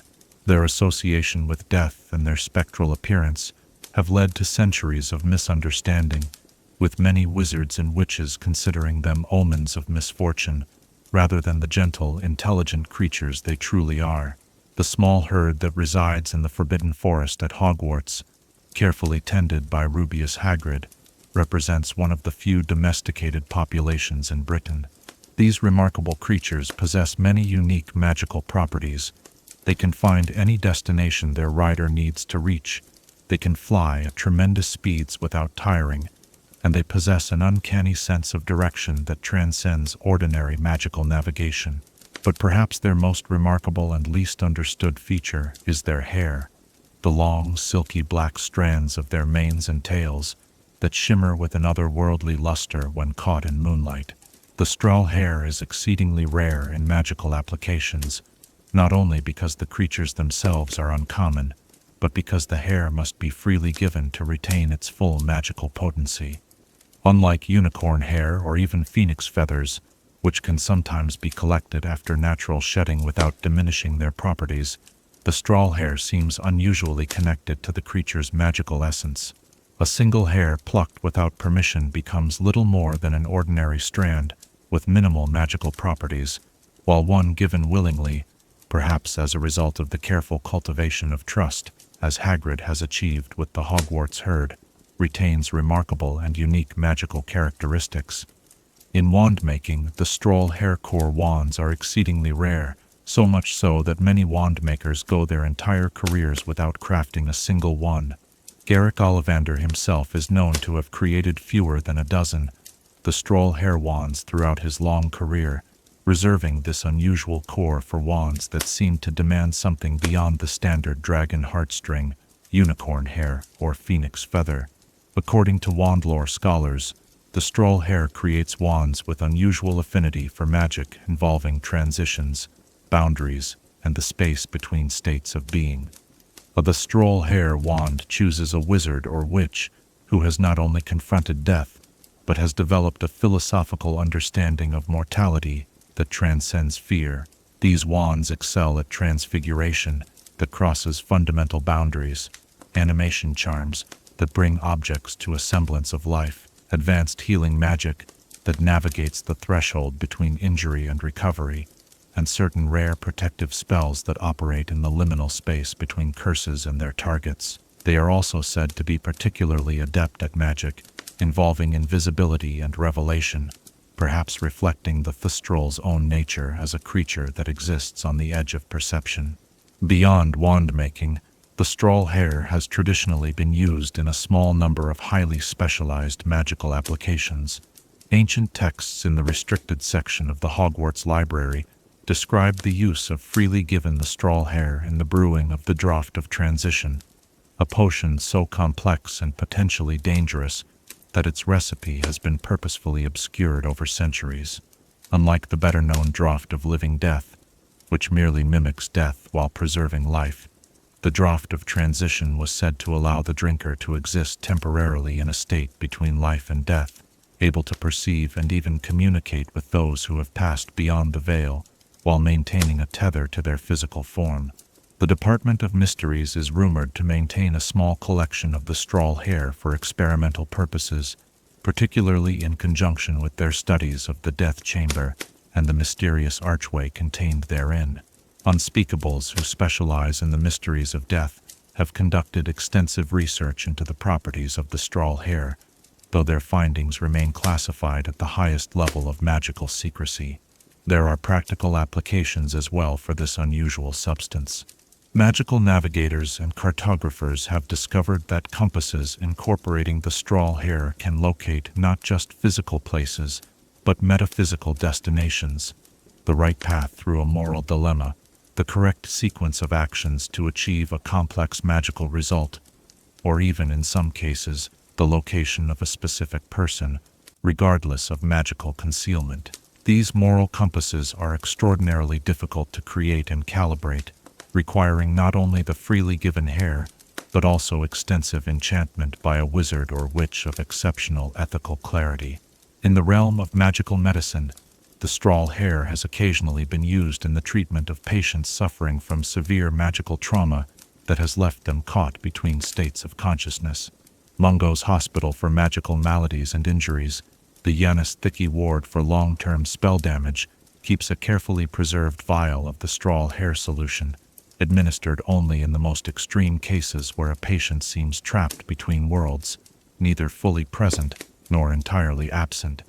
The treatment is considered experimental and is used only with multiple healers present, as its effects can be unpredictable. Perhaps most fascinating is the use of the straw hair in certain rare divination practices that differ significantly from the more common methods taught at Hogwarts. While crystal balls, tea leaves, and astronomy all have their place in foretelling possible futures, the straw hair divination concerns itself not with what might be, but with understanding the patterns and meaning of what has already occurred. Practitioners of this obscure art, often referred to as retrospectors rather than seers, use a single strand of the straw hair suspended over a circular membrane of stretched parchment, inscribed with symbols representing past events in the subject's life. As questions are asked about the significance or connections between these events, the hair moves of its own accord, drawing invisible patterns that the trained retrospector can interpret. The process is less about fortune-telling and more about achieving clarity and understanding regarding one's own life journey, particularly around experiences of loss and transformation. Many who have participated in a session with a skilled retrospector report not dramatic revelations, but rather a sense of peaceful acceptance and a more profound understanding of how their encounters with mortality have shaped their path. The straw hair also possesses certain protective properties that seem to operate on principles distinct from conventional magical shields or wards. A bracelet woven with freely given the straw hair does not prevent physical harm, but instead offers a curious form of protection against spiritual or psychological damage. Those who wear such talismans report greater resilience when facing dementors, increased resistance to memory charms, and a clearer sense of self-preservation when confronted with magical illusions or enchantments designed to confuse or mislead. The Thestral Research Society, a small but dedicated group of magizoologists based in Dorset, has spent decades studying these remarkable creatures and documenting the properties of their hair. Their findings suggest that the magical properties vary slightly depending on which thestral provided the hair and the circumstances under which it was given. Hair freely offered by a thestral to a person they have bonded with, such as Hagrid and several members of the Hogwarts herd, possesses the strongest magical potential, while hair given to a stranger who has shown respect and genuine interest in the creature's well-being still carries significant power. Interestingly, the Society's research indicates that the straw hair seems to retain a connection to the individual creature that provided it, regardless of distance. In controlled experiments, objects containing the straw hair would orient slightly toward the location of the donor, the straw when placed on a frictionless surface, suggesting a magical tether that transcends physical separation. This property has occasionally been used in the development of specialized magical trackers used by the Department for the Regulation and Control of Magical Creatures to monitor wild Thestral populations without disturbing them. The color and texture of the straw hair also appears to change subtly with the phases of the moon.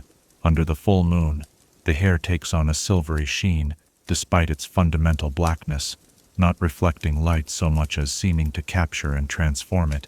During the new moon, the hair becomes even darker than usual, seeming to absorb any light that touches it. These lunar responsive properties make the straw hair particularly valuable in certain astronomical instruments and in the creation of specialized magical timepieces that track not just hours and minutes, but the subtle magical currents that ebb and flow with lunar cycles. Among the most closely guarded applications of the straw hair is its use in certain memory magic that goes beyond the capabilities of ordinary pensieves. While a standard pensieve allows one to review memories with perfect clarity, a pensieve enhanced with the straw hair, often referred to as a threshold pensieve, permits something far more remarkable: the ability to perceive aspects of a memory that the original witness did not consciously notice. These subtle details, a conversation happening in the background, the expression on a face half turned away, even emotional undertones that went unrecognized in the moment, become accessible when memories are reviewed in such a device. The Ministry of Magic's Auror Office is known to possess one such threshold pensieve, used only in investigations of the most serious magical crimes, where every fragment of information might prove crucial. Its use requires special permission and is carefully monitored, as the experience of perceiving more than one originally witnessed can be disorienting and, in some cases, psychologically destabilizing without proper preparation and guidance. For all its remarkable properties, the straw hair remains one of the least understood magical substances in the wizarding world. Its association with death and its invisibility to those who have not witnessed mortality have limited research, as has the difficulty in obtaining ethically sourced specimens. Yet for those who have worked with it respectfully and in harmony with the creatures who provide it, the straw hair represents not something to be feared, but rather a powerful reminder of the continuous nature of existence, the way in which apparent opposites like visibility and invisibility, presence and absence, or even life and death exist not as absolutes, but as points on a spectrum that magic allows us to explore. As night fully claims the sky outside our window, and the stars emerge like distant watching eyes, consider this question as you drift toward dreams. What other misunderstood creatures might possess extraordinary gifts that we have yet to discover, simply because our preconceptions and fears have prevented us from approaching them with the curiosity and respect they deserve? Chapter 7. The Durmstrang Institute. As the northern winds howl across frozen landscapes and stars burn with cold fire in the Arctic sky, there exists a place of ancient magic and austere grandeur, a school whose very name is spoken with a mixture of respect and apprehension throughout the wizarding world. Far from the warm halls of Hogwarts or the elegant palace of Beauxbatons lies Durmstrang Institute, shrouded in secrecy and steeped in traditions as old and unyielding as the mountains that shelter it from prying eyes. The exact location of Durmstrang has been intentionally concealed throughout its long history, protected by some of the most powerful magical defenses known to wizardkind. While most magical historians believe it to be situated in the far northern reaches of Scandinavia, perhaps in Norway or Sweden, others point to clues suggesting a location in the Russian Arctic, or even the remote wilderness of northern Finland. This geographical ambiguity is no accident, but rather a carefully maintained security measure dating back to the school's foundation in the 13th century, when wizarding communities across northern Europe faced particularly intense persecution. The name Durmstrang itself offers few clues to the casual researcher, derived from the German phrase Sturm und Drang, meaning storm and stress. It reflects the school's philosophy of testing students against both external challenges and inner limitations.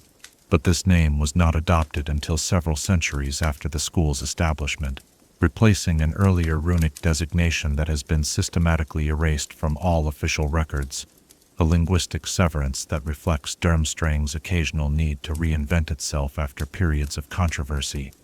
The founding of Durmstrang predates Hogwarts by several decades, established by the Norse witch Nerida Volchanova around 1220 CE.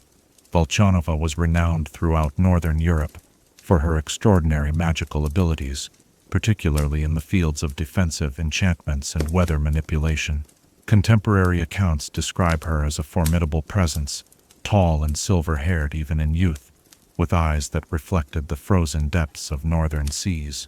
Her vision for Durmstrang was progressive for its time, a place where magical knowledge could be preserved and passed on regardless of family lineage or national origin, a sanctuary for magical learning during a period when witch hunts were intensifying across the continent.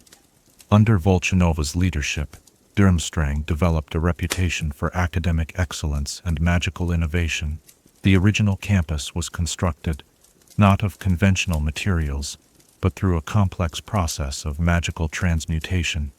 Entire sections of mountainside reformed through sustained transfiguration into halls, classrooms, and dormitories that seemed to grow organically from the surrounding stone. This remarkable feat of magical architecture ensured that the school would be nearly indetectable to non-magical observers, appearing from a distance as nothing more than a particularly forbidding mountain peak. Volchanova's tenure as headmistress lasted nearly 40 years, during which she established many of the educational principles that would define Durmstrang for centuries to come. Rigorous physical conditioning alongside magical training, an emphasis on self-reliance and personal responsibility, and a curriculum that embraced all branches of magic, without the moral distinctions that would later become common at institutions like Hogwarts. Her sudden and mysterious death in 1260, the circumstances of which remain debated among magical historians, marked a significant turning point in the school's development. Her successor, the charismatic but controversial Harfang Munter, drastically altered Durmstrang's character, shifting its focus toward martial magic and emphasizing combat applications for various magical disciplines. Under Munter's leadership, Durmstrang began to develop its enduring reputation for producing formidable duelists and battle mages. It was also during this period that the school's admissions policies narrowed, with preference given to students from old wizarding families from Northern and Eastern Europe, though there was not yet the explicit blood status discrimination that would emerge in later centuries. The physical environment of Durmstrang reflects the school's philosophy of endurance and resilience. Unlike Hogwarts with its cozy common rooms and cheery fires, Durmstrang embraces the harsh beauty of its Arctic surroundings. Students become accustomed to the cold stone halls, where warming charms are considered an indulgence permitted only in the bitterest winter months. The academic buildings rise in stark, angular silhouettes against the northern sky, their interiors illuminated not by floating candles, but by flickering blue flames contained in rough-hewn brackets of enchanted ice that never melts, casting an ethereal, somewhat melancholy light throughout the castle. The grounds surrounding the institution stretch for many miles, encompassing frozen lakes, dense pine forests, and rugged mountain terrain, all utilized for various aspects of the student's education. Physical endurance training takes place regardless of weather conditions, with students expected to develop not only magical prowess, but also physical strength and resilience. Morning runs across snow-covered fields, swimming exercises in magically maintained unfrozen sections of the nearby lake, and intensive training in magical self-defense are all regular components of the Durmstrang curriculum. Perhaps the most distinctive feature of the Durmstrang campus is the magnificent sailing ship that serves as both a means of transportation and a symbol of the school's heritage. This vessel, considerably larger inside than its exterior dimensions would suggest, is enchanted to travel, not only across water but also beneath it, allowing Durmstrang to maintain its secrecy when visiting other magical institutions or communities. The ship can also traverse certain magical boundaries between elements, enabling it to emerge from lakes or seas far from its point of entry, as witnessed when Durmstrang students arrived at Hogwarts for the Triwizard Tournament in 1994 by sailing up from beneath the Black Lake. The academic curriculum at Durmstrang is as demanding as the physical environment. Students receive instruction in all the standard magical disciplines, transfiguration, charms, potions, and magical creatures, but with a different emphasis than found at Hogwarts. Defensive and offensive magic are given particular attention, with even first-year students learning basic shield charms and disarming spells that Hogwarts students might not encounter until their third or fourth year. Durmstrang is also known for teaching certain subjects that are either absent from or only briefly touched upon in other magical schools. The study of magical artifacts and their creation is a core part of the curriculum, with advanced students learning to forge objects of considerable power under careful supervision. Enchanted weaponry, from staffs and wands to more traditional implements like daggers or shields, is studied both historically and practically, with seventh-year students typically creating a signature magical object as part of their final assessments. Perhaps most controversially, Durmstrang has never removed the dark arts from its curriculum, maintaining the position that comprehensive magical education requires understanding of all magical disciplines, regardless of their potential for misuse. While the exact content of these lessons is closely guarded, it is known that students learn not only to defend against dark magic, but also to understand its fundamental principles and mechanisms. School officials insist that this knowledge is presented with appropriate ethical context, though critics remain skeptical of this claim, particularly given Durmstrang's historical associations with certain dark wizards. The school day at Durmstrang begins earlier and ends later than at many other magical institutions. Students rise before dawn for physical training, followed by breakfast in the Great Hall, a vast chamber whose ceiling is enchanted, not to show the sky outside, which would be dark for much of the academic year in the far north, but rather to reflect the aurora borealis, shimmering curtains of magical light that shift and dance throughout the day, their colors subtly indicating the passage of time. Classes are conducted with military precision, with students moving between lessons in formation, rather than the more casual transitions seen at Hogwarts. Professors at Durmstrang are addressed by title and surname only, and a strict hierarchy exists among both faculty and students. Academic achievement is publicly recognized through a complex system of badges and insignia added to the uniform, creating visible distinctions between students based on their magical proficiency and academic standing. Unlike Hogwarts with its 4 houses, Durmstrang organizes its student body into 3 circles, named after prominent magical symbols: Jibo, gift exchange; Ansu's communication signals; and Alge's protection's defense. New students are assigned to these circles not by a sorting hat, but through a rigorous series of magical aptitude tests conducted during their first week at the school.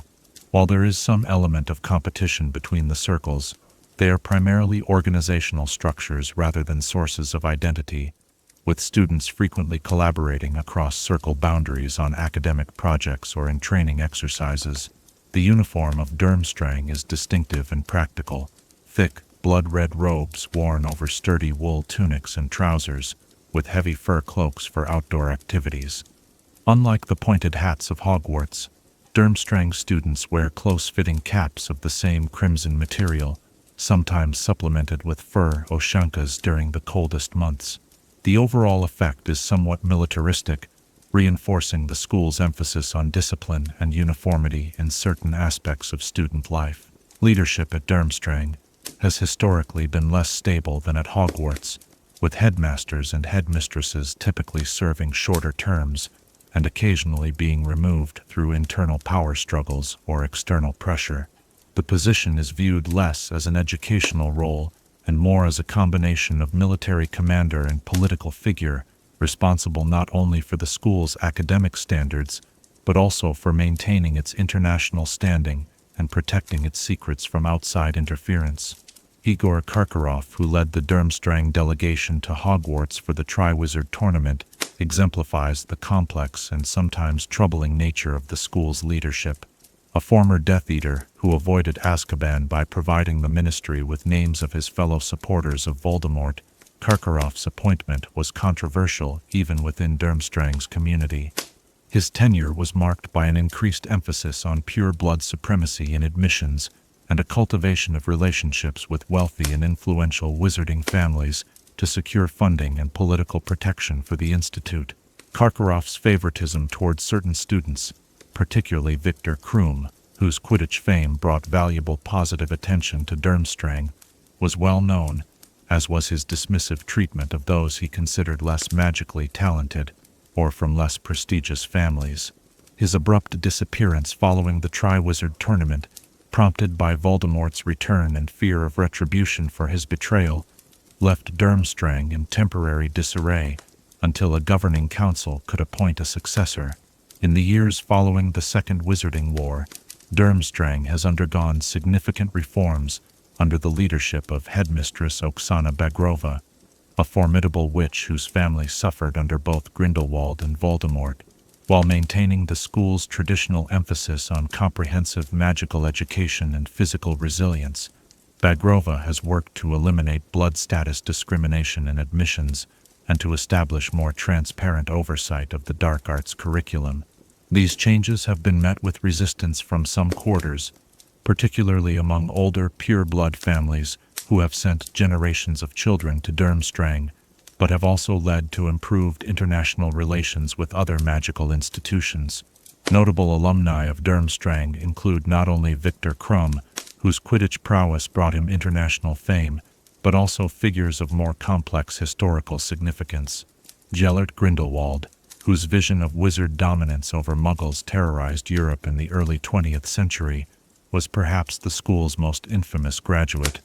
His exceptional magical abilities were honed at Durmstrang, though his extreme views eventually led to his expulsion, not for the content of those beliefs, which were not entirely uncommon at Durmstrang during that period, but for his dangerous and unauthorized magical experiments on fellow students. On the more positive side, Durmstrang has produced many of Europe's finest magical craftspeople and enchanters. The legendary wandmaker Mikhail Gregorovich, whose creations rivaled those of Ollivander before his retirement and subsequent murder by Voldemort, studied at Durmstrang, as did Alexander Vasiliev, whose revolutionary work on self-sustaining protective enchantments has influenced magical architecture throughout Eastern Europe. The school's relationship with the wider wizarding world remains complicated. Durmstrang has historically maintained a policy of neutrality during magical conflicts, though individual graduates have participated on various sides. During both Grindelwald's rise and the Wizarding Wars involving Voldemort, the Institute itself remained officially uninvolved, though its training in combat magic meant that its alumni were often recruited by both sides of these conflicts. Despite its sometimes forbidding reputation, Durmstrang inspires fierce loyalty among its graduates. The shared experience of surviving its rigorous training creates bonds that transcend national boundaries and political differences. Alumni gather annually on the winter solstice at designated meeting points throughout northern and eastern Europe, where enchanted ice sculptures serve as portkeys to a reunion location that changes each year. These gatherings are known for their combination of solemn ritual, acknowledging the school's ancient traditions, and exuberant celebration of survival and magical accomplishment. As the midnight sun casts its otherworldly glow across the northern landscape where Durmstrang stands in proud isolation, we might reflect on how different approaches to magical education shape not just the spells a witch or wizard can cast, but their very understanding of what magic is and how it should be used. In Durmstrang's cold halls, magic is neither good nor evil, but rather a force to be mastered through discipline, respect, and unwavering determination, a philosophy that produces wizards and witches of remarkable capability, for better or worse. As you drift towards sleep, consider this question: In a world where magical knowledge itself is neither inherently dark nor light, what responsibility do institutions bear for how their students ultimately choose to wield the powers they have been taught to command? Chapter 8. The reporting style of the Daily Prophet. The gentle rustle of parchment fills the air as owl-delivered newspapers land on breakfast tables across Wizarding Britain. Cups of tea are pushed aside to make room for the day's edition, its animated photographs already moving beneath the bold black headline. In homes and offices throughout the magical community, morning routines include this same ritual, the unfolding of the Daily Prophet, the Wizarding world's predominant newspaper, whose distinctive reporting style has shaped public opinion and reflected the changing tides of magical society for centuries. Established in 1743, the Daily Prophet emerged during a period of significant transformation in the Wizarding world. The International Statute of Secrecy, implemented in 1692, had fundamentally altered how magical communities operated, creating a greater need for shared information and interconnection among witches and wizards, now living more deliberately separate from their Muggle neighbors. What began as a weekly publication quickly grew in circulation and frequency, becoming the daily newspaper that has maintained its position as the primary source of news for British magical households for nearly 3 centuries. The newspaper's headquarters occupy an unassuming building in Diagon Alley, nestled between a second-hand bookshop and an apothecary. The exterior gives little indication of the bustling activity within, where enchanted printing presses run continuously, producing the morning, evening, and sometimes special editions that keep the Wizarding community informed. Unlike Muggle newspapers with their mechanical presses and digital systems, the Prophet employs a fascinating blend of traditional techniques and magical innovation in its production process. At the heart of the newspaper's physical creation is the magical movable type system, an enchanted version of traditional printing technology. Individual metal letters arrange themselves according to the finalized copy provided by editors, leaping from their storage cases to form perfect lines of text under the supervision of skilled magical typesetters. The letters are treated with a proprietary potion that allows them to adjust their size and spacing automatically to fit the designated column width, eliminating the need for the painstaking manual adjustments required in Muggle printing houses. Photographs for the Prophet undergo a specialized development process in the newspaper's darkroom, where ordinary magical photographs are enhanced with additional charms to ensure their movements remain appropriately cyclic and contained. A particularly skilled photo editor can adjust the emotional tenor of a subject's expressions or emphasize certain movements to better align with the accompanying story, a practice that has raised ethical questions among media critics, but remains standard at the Prophet. The characteristic yellow parchment used for the newspaper is manufactured exclusively for the Prophet by scribulous writing implements, enchanted to repel liquids, preventing unfortunate tea spills from rendering the news unreadable, and to fold itself along precise lines that make navigation between sections more intuitive. Unlike its Muggle counterparts, the Prophet's pages are subtly enchanted to whisper the headlines when left unattended for too long, a feature originally implemented to attract the reader's attention to breaking news, but which many subscribers find mildly irritating, particularly during significant news events, when the whispers become more insistent. Distribution occurs primarily through the Prophet's extensive owl delivery service, with several hundred specially trained postal owls departing from the newspaper's rooftop aviary before dawn each morning. These birds, mostly barn owls selected for their reliability and good navigational sense, follow magically optimized delivery routes that ensure the paper reaches subscribers' homes before breakfast wherever possible. For distant international subscribers, the Prophet employs a network of vanishing cabinets connected to major wizarding settlements around the world, where local delivery owls complete the final leg of the journey. The content and reporting style of the Daily Prophet have evolved significantly over its long history, reflecting changes in both wizarding society and journalistic practices. During its early years, the newspaper adopted a formal, somewhat staid approach to news reporting, with lengthy articles exploring magical legislation, international relations between wizarding governments, and advancements in magical theory. Front pages from this era, preserved in the newspaper's archives, show densely packed text with minimal imagery and headlines that today's editors would consider excessively verbose and understated. By the mid-19th century, the Prophet had begun to modernize its approach, introducing more human interest stories and adopting a somewhat livelier tone. The invention of consistently moving magical photographs in 1872 transformed the visual aspect of the newspaper, allowing for the dynamic front pages now considered its trademark. This period also saw the introduction of specialized sections that remain popular today. The sports pages dominated by Quidditch coverage, the international news section with its reports from foreign correspondents, and the ever-controversial gossip column that has operated under various names throughout the years.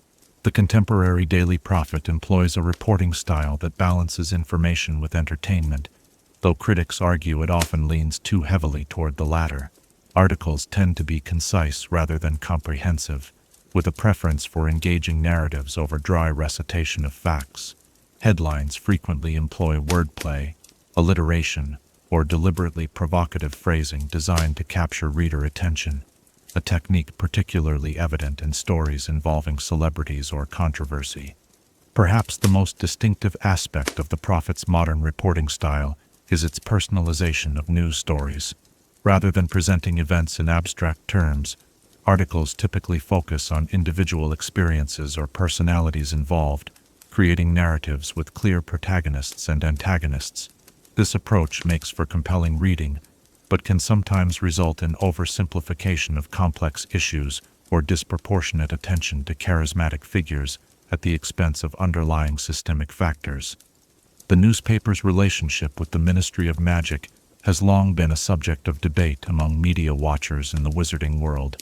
While officially independent, the Prophet has historically maintained close ties with the governing body, leading to accusations of functioning as a quasi-official publication rather than a truly autonomous press. During periods of crisis or controversy, these connections have sometimes resulted in reporting that hews closely to the ministry line, as was notoriously the case during the year following Voldemort's return, when the Prophet systematically undermined Harry Potter's claims, portrayed Albus Dumbledore as increasingly unstable. Barnabas Cuffa, who has served as editor-in-chief for several decades, represents the establishment approach that has defined much of the Prophet's modern era. A Ravenclaw graduate with family connections to several prominent ministry officials, Cuffa has steered the newspaper toward what he describes as responsible journalism serving the interests of the wizarding community. Critics, however, have characterized his leadership as overly cautious and deferential to authority, particularly during Cornelius Fudge's final years as Minister for Magic. The day-to-day operations of the Prophet involve an intricate dance of reporting, editing, and production magic. Junior reporters, often recent Hogwarts graduates with strong marks in subjects like history of magic and Muggle studies, typically begin their careers covering mundane events, minor magical accidents, human interest stories, or local business developments. Those who demonstrate particular talent may advance to more prestigious beats such as the Wizengamot proceedings, major sporting events, or international assignments. Rita Skeeter represents perhaps the most infamous example of the Prophet's sensationalist tendency. Her quick quotes Quill, enchanted to embellish and dramatize even the most straightforward statements, produced articles that often bore only a passing resemblance to the actual events or interviews they purported to describe, while Skeeter's methods eventually led to her temporary fall from grace. Following Hermione Granger's discovery of her unregistered animagus status, her writing exemplifies the prioritization of narrative appeal over factual accuracy that critics identify as the Prophet's fundamental flaw. The editorial process at the newspaper involves several layers of magical and human oversight. Articles submitted by reporters are first reviewed by section editors, who may request revisions or additional information. Fact-checking charms, enchantments designed to identify statistical inconsistencies or chronological impossibilities, are applied to all news stories, though these spells cannot detect more subtle forms of misrepresentation or bias. Final copy is reviewed by senior editors before being sent to the magical typesetters for inclusion in the next edition. Different sections of the Prophet display distinct stylistic characteristics that regular readers come to recognize. The front page typically features the most significant news story of the day, presented with dramatic photography and often continuing onto interior pages. Sports coverage, dominated by Quidditch, but occasionally including reports on Gobstones tournaments or the Wizarding School's Potions Championship, employs specialized terminology and statistical analysis that casual fans sometimes find impenetrable. The business section reports on fluctuations in the wizarding economy, from Gringotts interest rates to the trading price of potion ingredients, in relatively straightforward language. Perhaps the most distinctive section is the social pages, where the activities and relationships of prominent wizarding families are chronicled in painstaking detail. The writing here tends toward the ornate, with elaborate descriptions of fashion choices at ministry galas, or speculation about potential matches between eligible pure-blood heirs. This section reflects the newspaper's complicated relationship with Wizarding Britain's class structure, simultaneously celebrating and gently mocking the traditions and pretensions of the magical elite. In times of crisis, the Prophet's reporting undergoes notable transformation. During both Wizarding Wars, the newspaper shifted to a more somber tone, with less space devoted to entertainment and lifestyle content and greater emphasis on security information and official announcements. After the Battle of Hogwarts, the Prophet produced a historic edition featuring a completely black front page with only the words, "The Dark Lord Falls" in silver text. The only time in the newspaper's history that it has deviated from its standard format for a front page. The post-war period has seen significant changes in the Prophet's approach, driven partly by public criticism of its failure to report accurately during Voldemort's return, and partly by competition from emerging publications like the Quibbler, which gained credibility after being the only outlet willing to publish Harry Potter's account of the Dark Lord's resurrection. Under pressure from readers and advertisers alike, the newspaper implemented several reforms, including the creation of an ombudsman position responsible for investigating complaints about factual inaccuracies or ethical lapses. The current Prophet maintains much of its traditional character while attempting to address past shortcomings. Its reporting on the reformed Ministry of Magic under Ministers Shacklebolt and Granger Weasley has been notably more willing to question official narratives and provide space for dissenting viewpoints. Regular columns by respected magical thinkers, including occasional pieces by Hogwarts professors emeriti, have added intellectual depth to complement the newspaper's more sensationalist tendencies. Advertising has always played a significant role in the Prophet's business model and visual identity. The animated advertisements that pepper its pages, promoting everything from Sleek Hazy's hair potion to the latest racing broom models, contribute to the lively, sometimes chaotic reading experience. Advertisements employ specialized magic that allows them to respond to reader interest. Lingering over an advertisement for Madame Malkin's latest robes might cause the pictured outfit to rotate slowly, showing all angles, while quickly turning past an advertisement for Slug and Jigger's apothecary might result in the pictured cauldron emitting a small puff of indignant smoke. The Prophet's classified section deserves special mention for its peculiarly wizarding character. Beyond the expected advertisements for used cauldrons or employment opportunities, one finds notices seeking rare magical artifacts, offering services like ghoul removal or garden denoming, and occasionally personal messages encoded in obscure magical references understood only by their intended recipients. During particularly turbulent periods in wizarding history, this section has sometimes served as a covert communication channel for resistance movements or separated families, with seemingly innocuous listings containing hidden meanings. For all its flaws and compromises, the Daily Prophet provides an essential service to the wizarding community of Britain, a shared source of information that connects disparate magical communities from Hogsmeade to London, from isolated cottages in the Hebrides to bustling wizard neighborhoods in Manchester or Cardiff. In a society where electronic communications remain largely unused, The morning arrival of the prophet represents not just access to news, but a tangible connection to the broader magical world. As the evening edition owls begin their deliveries, swooping through the gathering dusk with fresh news rolled tightly in their talons. Consider this: in a world where information can be manipulated, not just through words but through magical means, how does a discerning witch or wizard determine what to believe? And what responsibility do magical journalists bear for shaping not just the news, but the very reality their readers perceive? Chapter 9. The Secret Tunnel to Honeydukes. The flickering torchlight casts dancing shadows along ancient stone walls as we descend into one of Hogwarts' most delicious secrets. Hidden behind an innocuous statue of a one-eyed witch on the castle's 3rd floor lies the entrance to a remarkable passageway, a tunnel stretching beneath the school grounds, under the boundaries of the protective enchantments, and emerging improbably in the cellar of Honeydukes' sweet shop in the village of Hogsmeade. All night, as snow gently accumulates on the castle grounds above, let us explore the history, magic, and mysteries of this clandestine corridor that has facilitated countless midnight feasts and illicit village visits for generations of Hogwarts students.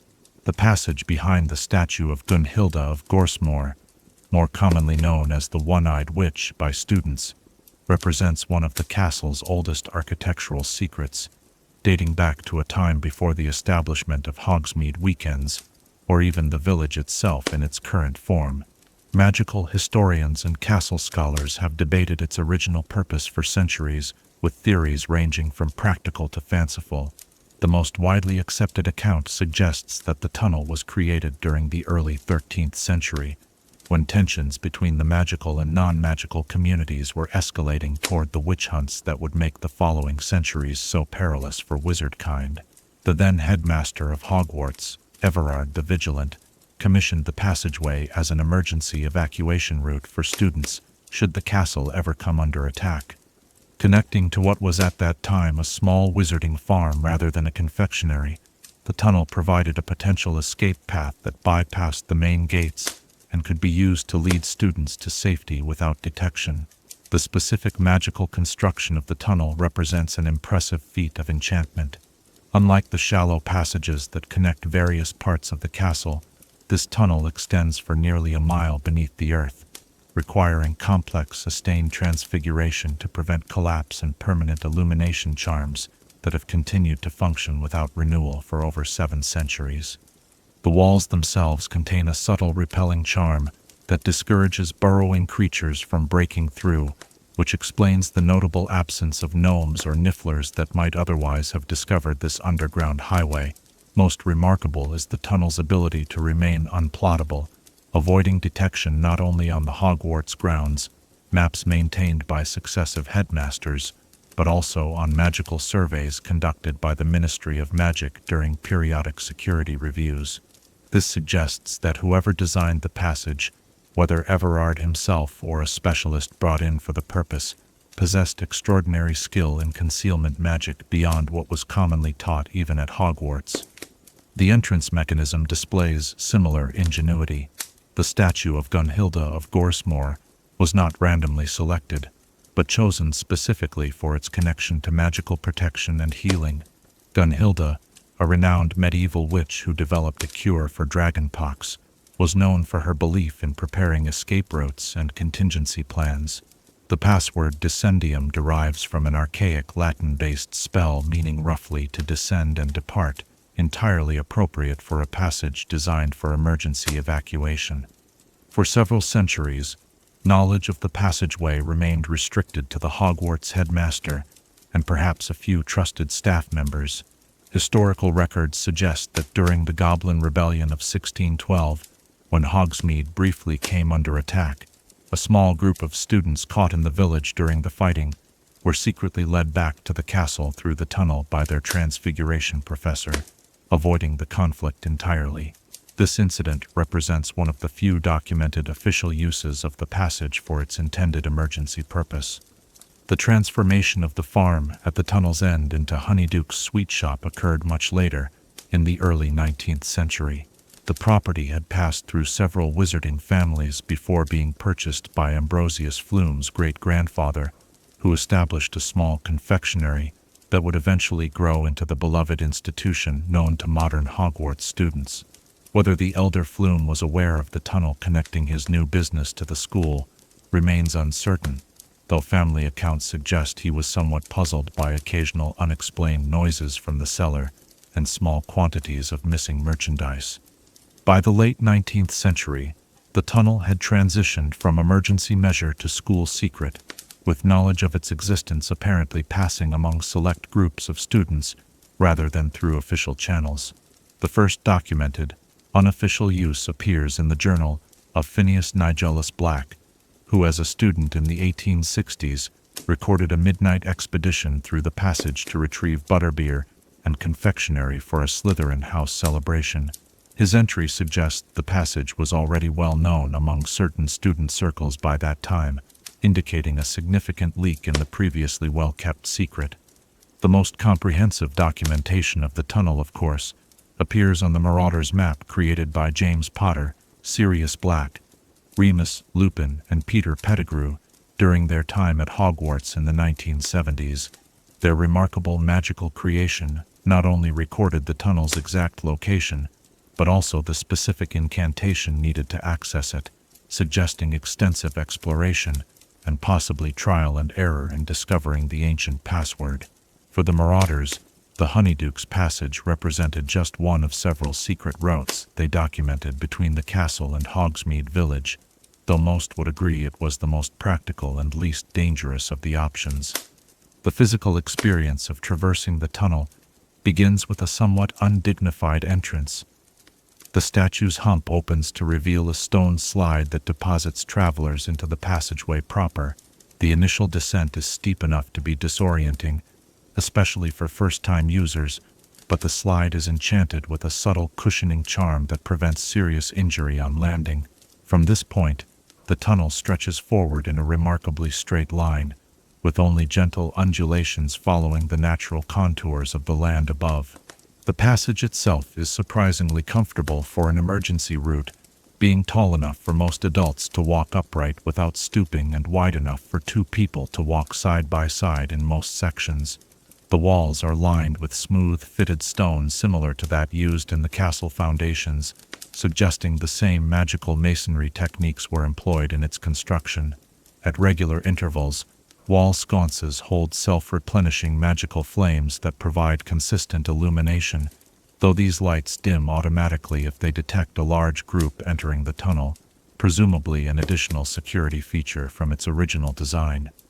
The air within the passage remains remarkably fresh, despite being underground, indicating the presence of ventilation charms that cycle and purify the atmosphere.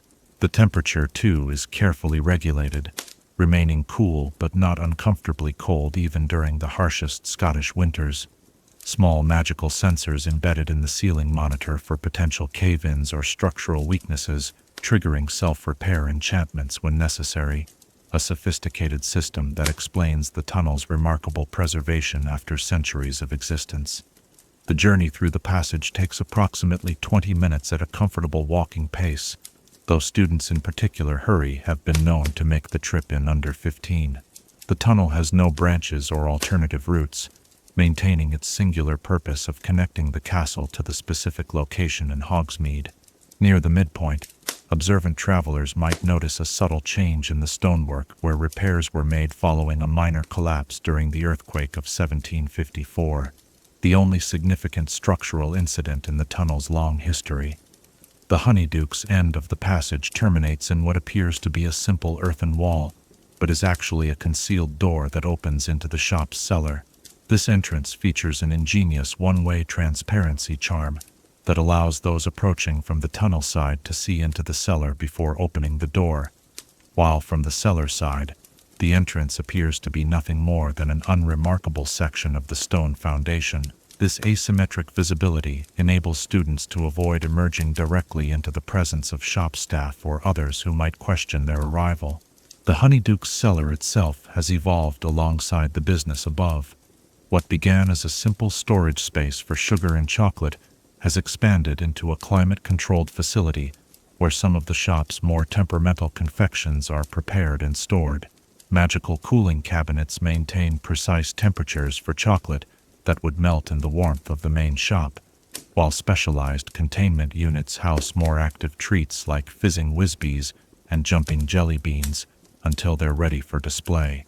The cellar also contains the shop's small but remarkable magical kitchen, where Mr. Flume creates experimental confections before deciding whether to add them to the regular inventory. For generations of Hogwarts students without permission to visit Hogsmeade, whether due to being below third year or lacking a signed permission form, the tunnel has represented freedom, adventure, and of course, access to the extraordinary range of sweets for which Honeydukes is famous. Fred and George Weasley reportedly discovered the passage during their first year at Hogwarts, using it regularly before eventually passing knowledge of it via the Marauder's map to Harry Potter when his Hogsmeade privileges were revoked by the Dursleys' refusal to sign his permission form. The question of whether the Honeydukes proprietors know about the tunnel has been debated among students for generations.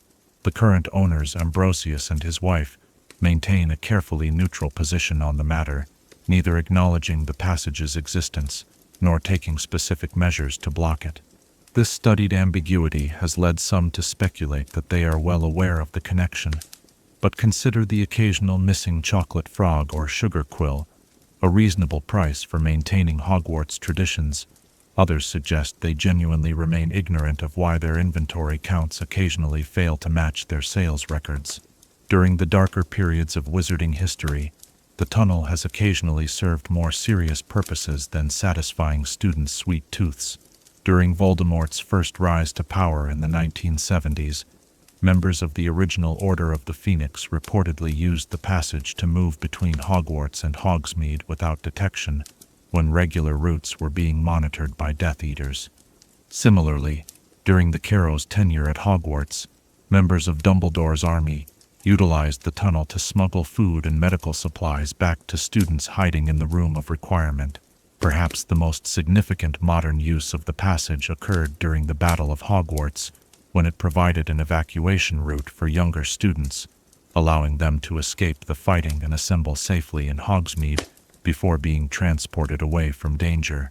This return to the tunnel's original purpose, emergency evacuation, came full circle after centuries of more frivolous use, proving that Everard the Vigilant's foresight in creating the passage was ultimately justified. In the years following the Second Wizarding War, rumors circulated that the tunnel might be sealed as part of enhanced security measures at Hogwarts.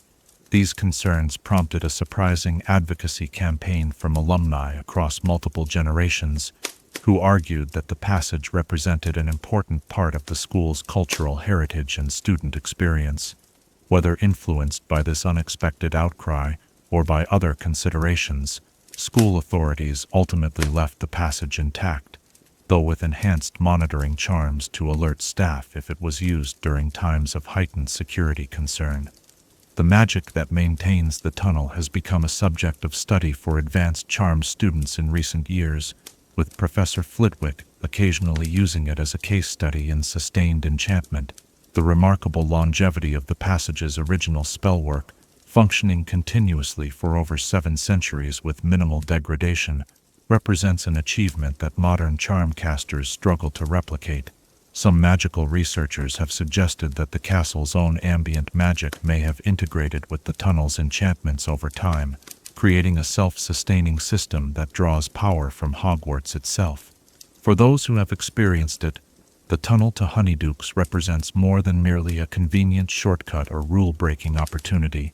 It embodies the spirit of Hogwarts itself, a place where ancient magic serves both practical needs and youthful adventures, where serious purpose and playful mischief coexist, and where each generation discovers anew the delightful secrets left by those who came before them. As the snow continues to fall outside our window, and the hour grows late, perhaps you find yourself drifting toward dreams filled with the sweet scents of chocolate and toffee. Before sleep claims you entirely, consider this. What other ancient secrets might lie hidden within Hogwarts walls, their original purposes forgotten, but their magic still active, waiting for the right combination of curiosity, need, and perhaps a touch of mischief to reveal themselves to a new generation. Chapter 10.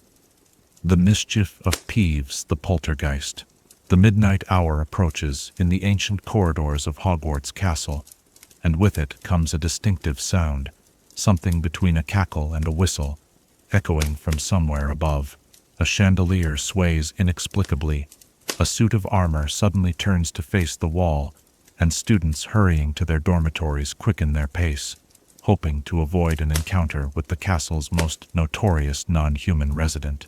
Tonight, as we settle deeper into chairs and the fire casts dancing shadows across the floor, let us explore the curious existence and remarkable antics of Peeves the Poltergeist, whose chaotic presence has been an inescapable part of Hogwarts life for longer than anyone can remember. Unlike the ghosts who glide silently through Hogwarts halls, bound to the castle by the imprint of their once living souls, Peeves represents something altogether different in the spectrum of spectral beings. A poltergeist is not, strictly speaking, a ghost at all, but rather a manifestation of accumulated magical energy, given form and consciousness through the concentrated emotions and magic of generations of young witches and wizards. Where Hogwarts ghosts are echoes of those who once lived, Peeves is more akin to the castle itself coming alive, a physical embodiment of mischief, chaos, and the irrepressible exuberance of youth that has filled the school's halls for a millennium. The exact moment of Peeves' creation remains a subject of debate among magical historians. Some accounts suggest he came into being shortly after the school's founding, perhaps during the first generation of students, when the concentration of magical children learning to control their abilities created the perfect conditions for poltergeist formation. Others place his emergence somewhat later, during the turbulent 12th century, when a particularly boisterous group of students, nicknamed the Riotous 12 in school records, pushed the boundaries of acceptable behavior to such extremes that their collective energy might have provided the spark for Peeves' manifestation. What is certain is that, by the 15th century, Peeves was already a well-established presence at Hogwarts, mentioned in the journals of Headmistress Eupraxia Mole, who described him as the most intolerable entity within these walls, whose removal would provide me greater satisfaction than any educational achievement during my tenure. Her numerous attempts to exorcise or banish Peeves all failed spectacularly, sometimes resulting in even more elaborate retaliatory pranks that left portions of the castle uninhabitable for days. Physically, Peeves presents a distinctive appearance that hovers between the comical and the unsettling. Unlike the silvery translucence of true ghosts, he appears in vibrant color, usually dressed in outlandishly bright clothing that combines elements from various historical periods. His preferred form is small and wicked-looking, with dark, slicked hair, a wide mouth capable of stretching into an impossibly broad grin, and orange eyes that gleam with malicious delight when plotting his next disruption. Most notably, Peeves possesses a level of physical substance that true ghosts lack, allowing him to interact with the material world, moving objects, pulling pranks, and causing the tangible chaos that has made him infamous. This ability to affect physical objects makes Peeves a uniquely troublesome presence in the castle. While the Bloody Baron might inspire fear with his frightening appearance, and Moaning Myrtle might annoy with her persistent complaints, only Peeves can actually drop water balloons on students' heads, rearrange the contents of storage cupboards, or pelt passers-by with bits of chalk and other small projectiles. This physicality, combined with a complete lack of respect for authority and an irrepressible creative instinct for mayhem, has made him the bane of caretakers, teachers, and prefects throughout Hogwarts history. Peeves' repertoire of mischief is as diverse as it is extensive. His most common antics include practical jokes such as unscrewing chandeliers, hiding inside suits of armor to jump out at passing students, writing rude words on blackboards, dropping walking sticks on people's heads, and throwing inkwells across classrooms. During particularly inspired moments, his pranks become more elaborate, flooding entire corridors by tampering with the plumbing, creating domino effects with suits of armor along the grand staircase, or enchanting the trophy room displays to rearrange themselves into embarrassing shapes whenever someone enters. Beyond these physical disruptions, Peeves possesses a remarkable talent for composing surprisingly catchy songs and rhymes, usually at the expense of whoever has most recently earned his mockery. These musical taunts, delivered in his distinctive cackle-filled voice, have commemorated countless student embarrassments, teacher mishaps, and notable school events throughout the centuries. Some of these compositions have demonstrated such staying power that they remain in the Poltergeist's rotation for decades, with lyrics occasionally updated to maintain their relevance to current castle inhabitants.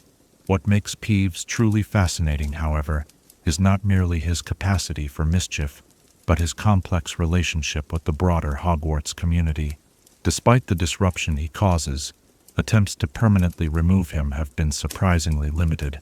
Even headmasters and headmistresses who found him utterly infuriating, such as Armando Dippet, who reportedly locked himself in his office for 3 days after a particularly humiliating encounter involving exploding inkwells during a school governor's meeting, ultimately accepted Peeves as an immutable aspect of Hogwarts life. This reluctance to eliminate Peeves entirely stems partly from practical considerations. The magical complexity of removing a being so deeply integrated with the castle's own magical essence would be extraordinary, but also from a deeper, often unspoken recognition of his peculiar value to the school. As Professor Flitwick once explained to a group of frustrated Ravenclaw prefects, Peeves represents a kind of safety valve for the castle's accumulated magical energy. Without him, that energy might manifest in far less predictable and potentially more dangerous ways. There is also a certain educational benefit to Peeves' presence, though few teachers would openly acknowledge it. Generations of students have developed faster reflexes, greater situational awareness, and more creative problem-solving skills, specifically because of the need to anticipate and counter the Poltergeist's antics. Many an Auror has later credited their ability to respond quickly to unexpected threats to years of navigating corridors where Peeves might be lurking around any corner with an armful of water balloons or a carefully balanced bucket of something unpleasant perched atop a partially opened door. Peeves' relationship with Hogwarts' living inhabitants varies widely, depending on the individual. The castle caretakers have historically borne the brunt of his attention, perhaps because their responsibility for maintaining order makes them natural targets for a being who embodies chaos. Apollyon Pringle, caretaker during the 1940s and 50s, reportedly developed a nervous twitch that would activate whenever he heard Peeves' distinctive cackle echoing down a corridor. His successor, Argus Filch, maintained a running feud with the Poltergeist that spanned decades, with each seemingly taking a perverse pleasure in outwitting the other, despite their mutual animosity. Among the teaching staff, reactions to Peeves range from Professor McGonagall's stern but resigned tolerance to Professor Flitwick's occasional appreciative chuckle at particularly clever magical pranks. Most teachers develop strategies for minimizing disruption. Professor Sprout kept a spray bottle of solution made from leaping toadstools that Peeves particularly disliked, while Professor Slughorn was known to bribe the Poltergeist with promises of rare confections that produced spectacular sounds when eaten, redirecting his noise-making tendencies to less disruptive times and locations. The Hogwarts ghosts maintain a complex relationship with Peeves, who occupies a different category of spectral existence. Nearly Headless Nick has been known to express exasperation at being associated with the Poltergeist's antics, simply because they both happen to be non-living castle residents. The Fat Friar occasionally attempts to reason with Peeves, appealing to better nature that the Poltergeist may not actually possess. The Grey Lady and the Bloody Baron generally ignore him entirely, though the Baron remains the only entity in the castle capable of reliably commanding Peeves' obedience, for reasons that remain mysterious even to long-time Hogwarts residents. Students' experiences with Peeves typically evolve over their time at Hogwarts. First years, still adjusting to the castle's many magical peculiarities, often find him genuinely frightening or upsetting. By their third or fourth year, most have developed both a certain resilience to his pranks and an appreciation for those occasions when his mischief aligns with their interests, such as creating distractions during exam week or targeting particularly unpopular teachers.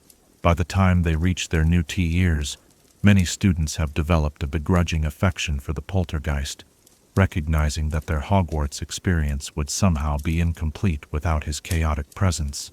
Certain students throughout Hogwarts history have managed to develop unusual relationships with Peeves. The Weasley twins, Fred and George, earned a unique respect from the Poltergeist through their own commitment to magical mischief, culminating in their legendary departure from Hogwarts, during which they actually encouraged Peeves to give Dolores Umbridge hell on their behalf. A rare moment of direct collaboration that the Poltergeist honored with unprecedented enthusiasm, suggesting a kind of professional courtesy between kindred spirits. In times of genuine crisis at Hogwarts, Peeves has occasionally revealed a surprising loyalty to the school itself, if not to its rules or authorities. During the Battle of Hogwarts, he actively participated in defending the castle against Death Eaters, dropping Snargaluff pods on attackers and sweeping into battle with a surprising battle cry of "Way." While incapable of the noble sacrifices made by living defenders, his contribution nevertheless demonstrated that beneath the relentless mischief lies a genuine connection to Hogwarts and its true values. Magical researchers who have studied poltergeists suggest that Peeves' longevity and relative stability are highly unusual for his kind. Most poltergeist manifestations in other magical locations tend to be temporary, dissipating once the emotional and magical energies that created them disperse or resolve. Peeves' persistent existence for nearly a millennium suggests something unique about either his formation or his ongoing relationship with Hogwarts itself. Some theoretical magozoologists have proposed that he may have become so thoroughly integrated with the castle's own enchantments that he now draws sustenance directly from the building's magical foundations, explaining both his endurance and the difficulty of removing him. The practical challenges of managing daily life with Peeves have led to numerous adaptations throughout the castle. Certain valuable or dangerous items are stored in chambers with specialized anti-poltergeist wards, typically designed by each generation's defense against the dark arts professor as part of their contribution to school security. Filch maintained a detailed log of Peeves' favorite hiding places and typical patterns of movement, which new staff members were encouraged to study during their orientation. Students developed their own strategies as well. The prefects of each house traditionally passed down Peeves' avoidance routes to new students, mapping out paths through the castle that minimize potential encounters, particularly when carrying breakable potion ingredients or completed assignments. Perhaps the most intriguing aspect of Peeves' existence is what it reveals about the nature of Hogwarts itself. The castle is not merely a building that houses magical education, but a semi-sentient magical entity in its own right, responding to the needs of its inhabitants, adapting its architecture, and apparently capable of generating a mischievous embodiment of its accumulated magical energy. In this sense, Peeves might be understood, not as an unwelcome intruder, but as an expression of Hogwarts' own personality.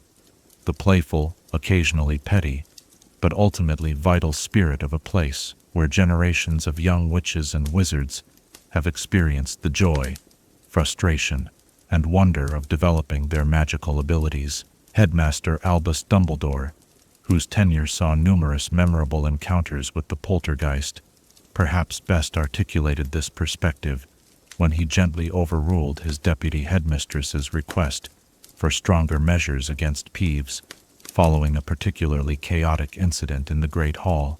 "My dear Professor McGonagall," he reportedly said, his eyes twinkling with their characteristic light, "a school without laughter, even of the occasionally inappropriate variety, would be as incomplete as a library without books."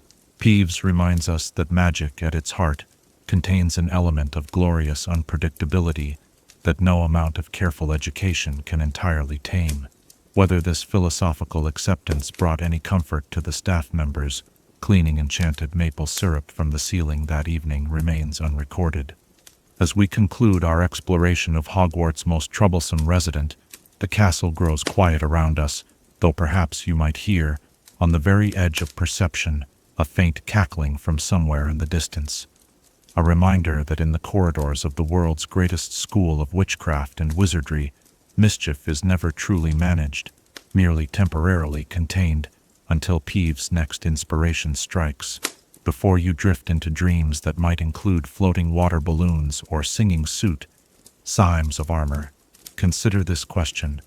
In a world where the accumulated emotions and energies of young people can create a being as persistent and powerful as Peeves, what other magical manifestations might exist in places where strong feelings and magical potential converge, waiting for the right observer to perceive them behind their disguise as merely strange coincidences or unexplained phenomena? Chapter 11. The Magic of Goblin-Made Objects. Silver moonlight streams through leaded windows, catching on the edge of a blade, a goblet's rim, or a delicate filigree clasp.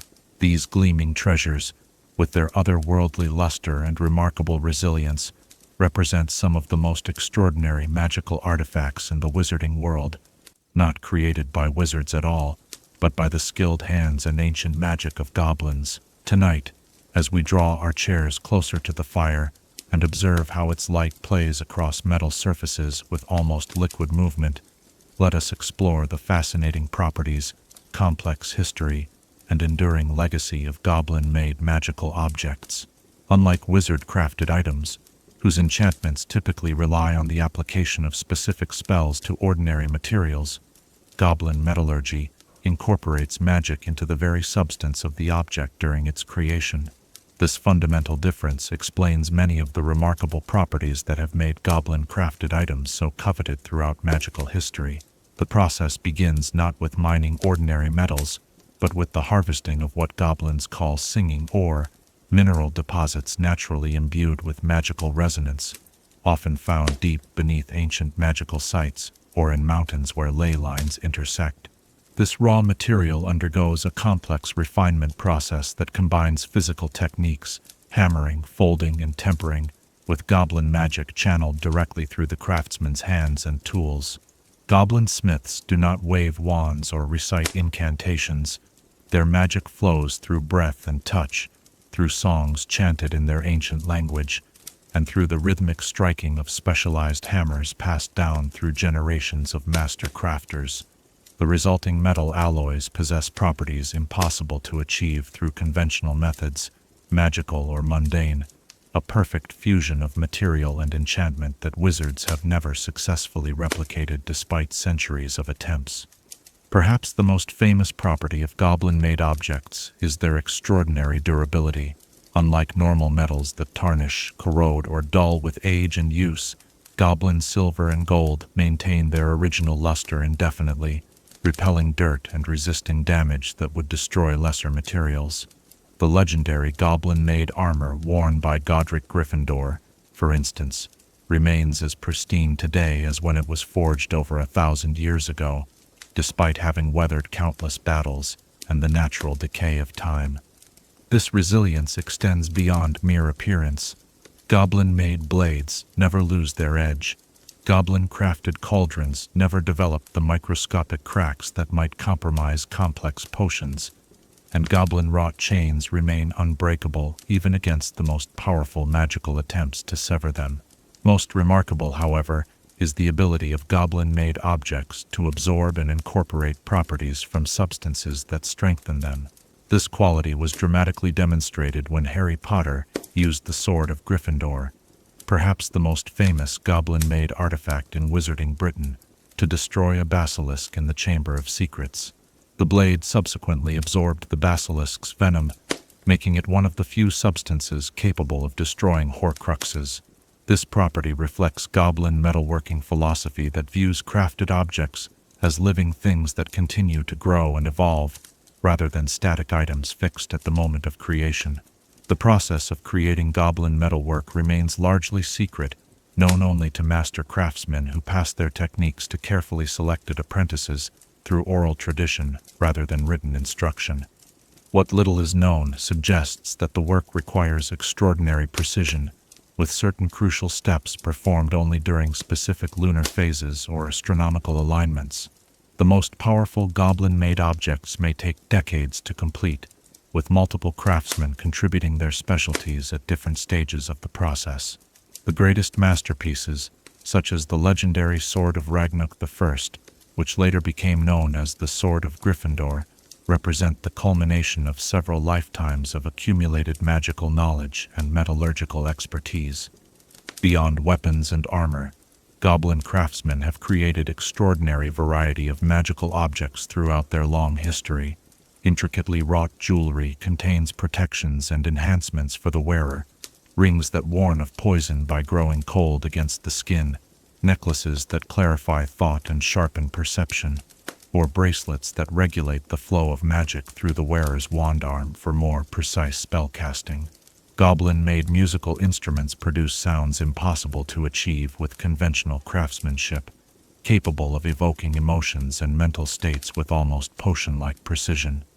Even seemingly mundane items like cutlery or tableware often contain subtle magic that preserves the temperature of food, enhances its flavor, or prevents accidental spillage. The magical properties of these objects reflect goblin values and worldview in fascinating ways. Where wizard enchantments often prioritize flash and immediate effect, goblin magic emphasizes subtlety, endurance, and gradual accumulation of power through use. A goblin-made object typically becomes more attuned to its user over time, developing additional properties based on the magical signature of the person who regularly handles it. This quality creates profound bonds between object and owner, bonds that underlie the complex and often contentious goblin perspective on ownership and inheritance that has caused conflict with wizards throughout history. According to goblin tradition, the creator of an object maintains a connection to it regardless of financial transactions. When the purchaser dies, the item should rightfully return to its maker, rather than passing to the deceased's heirs. To goblins, selling an item represents a lease for the lifetime of the purchaser, not a permanent transfer of ownership. This fundamentally different understanding of property rights has led to numerous conflicts between the goblin and wizarding communities, with wizards viewing goblin attempts to reclaim items as theft, while goblins consider wizard inheritance of purchased goblin-made objects to be equally illegitimate. The Sword of Gryffindor represents perhaps the most famous case of such disputed ownership. Originally crafted by Ragnarok I, a goblin king and legendary smith, the sword was allegedly sold to Godric Gryffindor, one of the 4 founders of Hogwarts. In goblin accounts, however, Gryffindor stole the sword after Ragnarok created it, and then refused to return it, leading to a failed goblin attempt to reclaim the treasure. The truth likely lies somewhere between these conflicting narratives, but the sword has remained a potent symbol of wizard-goblin tensions for centuries, periodically disappearing and reappearing according to its own mysterious magic that seems to transcend both wizard and goblin claims of ownership. The history of goblin metalwork intertwines with the broader relationship between wizards and goblins, a relationship marked by periods of cooperation interrupted by revolts and conflicts. During times of peaceful coexistence, extraordinary collaborative projects have emerged. The Fountain of Magical Brethren that once stood in the Ministry of Magic Atrium, for example, combined goblin metallurgy with wizard enchantment to create figures that moved with lifelike precision while remaining impervious to physical damage or magical tampering. Similarly, the original enchanted gold of Gringotts Bank represented a joint venture between wizard financial experts and goblin craftsmen, creating coins that could be tracked, authenticated, and protected against counterfeit through multiple layers of interwoven magic. More often, however, goblin-made treasures have become prizes of conflict rather than collaboration. During the numerous goblin rebellions that punctuate wizarding history, both sides sought to capture or destroy significant magical artifacts. Wizard families who possessed particularly valuable goblin-crafted items often found themselves targeted specifically, while goblin workshops and forges became primary military objectives for wizard forces. The historical record contains numerous accounts of desperate measures taken to protect such treasures, complex concealment charms, unplottable storage vaults, or even the intentional triggering of an object's defensive properties to render it temporarily dormant and therefore less detectable. Among the most coveted categories of goblin craftsmanship are their magical weapons, which combine extraordinary physical properties with embedded enchantments that activate during combat. Goblin-forged swords can parry spells that would ordinarily be impossible to block physically, while their arrows might navigate around shield charms to find their target. Most feared are goblin-made daggers capable of inflicting wounds resistant to magical healing, though these have become increasingly rare since regulations restricted their creation following the Goblin Treaty of 1612. Equally impressive but less martial are goblin-crafted magical tools used in various specialized professions. Healers at St. Mungo's Hospital particularly value goblin-made surgical instruments, which respond to the practitioner's intent and adapt to the specific magical anatomy of each patient. Curse breakers like Bill Weasley rely on goblin-crafted sensing devices capable of detecting magical traps and protections that might elude conventional detection spells. Even the specialized equipment used in caring for certain magical creatures, dragon handling tools, or the specialized shears for harvesting valuable materials from dangerous plants, often incorporates goblin metallurgy to withstand extraordinary stresses. The most remarkable goblin-made objects combine multiple magical properties in ways that create synergistic effects greater than the sum of their individual enchantments. The tiara of Rowena Ravenclaw, though not primarily known as a goblin-made artifact, incorporated goblin-wrought silver in its construction, contributing to its wisdom-enhancing properties through the metal's natural affinity for clarifying thought and enhancing perception. Similarly, certain ancient goblin-crafted ceremonial vessels could purify potions brewed within them, stabilizing volatile ingredients and amplifying beneficial effects through the harmonic resonance of their precisely calculated proportions. Access to authentic goblin metalwork has varied throughout magical history, influenced by the political relationship between the two communities. During periods of relative cooperation, wealthy wizarding families could commission specific pieces directly from goblin craftsmen, though at considerable expense, and often with explicit limitations on how the items could be used or transferred. The Black family collection, for instance, included several goblin-made artifacts commissioned during the 18th century, when a temporary thaw in relations made such transactions possible. In contrast, during or immediately following conflicts, possession of newly crafted goblin metalwork often raised suspicions of illicit trading or even theft, leading cautious owners to conceal their treasures or misrepresent their provenance. The contemporary market for goblin-made objects operates under carefully negotiated regulations established after the most recent Goblin Rebellion. New commissions are possible but extraordinarily expensive, with complex contracts specifying terms of ownership and use that attempt to balance goblin traditions with wizarding inheritance practices.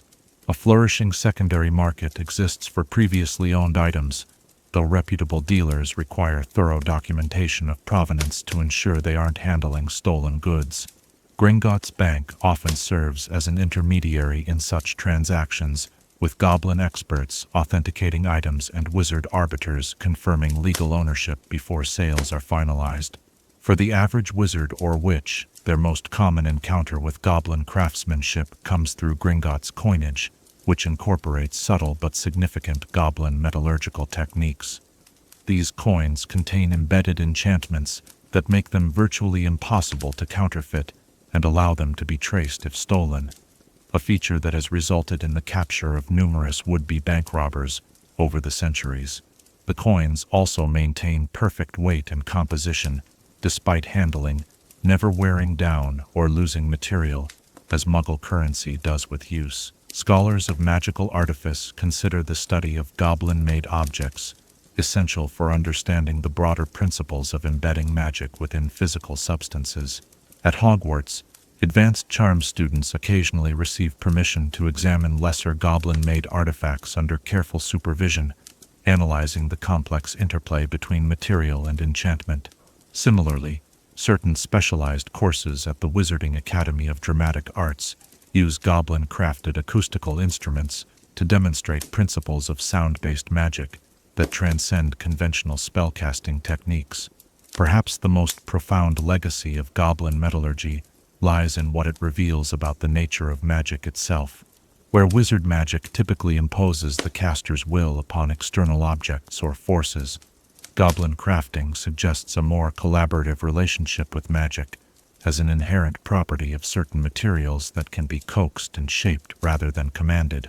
This philosophical difference reflects broader distinctions between wizard and goblin magical traditions, distinctions that hint at the diverse ways magical energy can be channeled and expressed by different magical beings with their own unique connections to the underlying forces of enchantment. For collectors of magical artifacts, goblin-made objects represent the pinnacle of both artistic and magical achievement.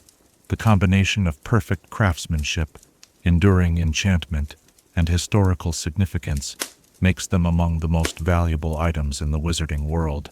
The modest display of goblin metalwork at the Museum of Magical History in London attracts visitors from around the globe, despite showing only items willingly donated by goblin craftsmen rather than the more controversial pieces held in wizard collections. As the fire gradually dims and shadows lengthen across our room, casting dancing patterns on the walls that might remind one of molten metal flowing into perfect forms, we conclude our exploration of these remarkable magical treasures. The legacy of goblin craftsmanship, beautiful, powerful, and contentious, continues to evolve even today, shaped by the complex relationship between two magical traditions with different yet complementary approaches to the manipulation of magical energy through physical form. Before you drift into dreams, perhaps filled with gleaming silver and mysterious enchantments, consider this question. In a world where objects can absorb that which makes them stronger, gradually evolving beyond their original creation, what might we learn about our own potential for growth by considering how we too might incorporate our experiences, even difficult ones, into the ongoing forging of who we are becoming? Chapter 12. The Ilvermorny School of Witchcraft and Wizardry. As the first light of dawn begins to color the horizon, our magical journey takes us across the Atlantic Ocean to the rugged peaks of Mount Greylock in Massachusetts, where concealed from Muggle eyes stands a magnificent castle of granite, a place of learning and wonder that represents the unique blending of European magical traditions with those of the indigenous peoples of North America. Tonight, as the embers of our fire glow softly in the hearth, let us explore the remarkable history, distinctive traditions, and enduring legacy of Ilvermorny School of Witchcraft and Wizardry, North America's foremost institution of magical education. The story of Ilvermorny begins not with grand ambitions or ancient founders, but with a single witch and her desperate escape from tragedy. In the early 1600s, Iseult Sayre fled her native Ireland to escape her cruel aunt, Gormlaith Gaunt, a dark witch descended from Salazar Slytherin himself.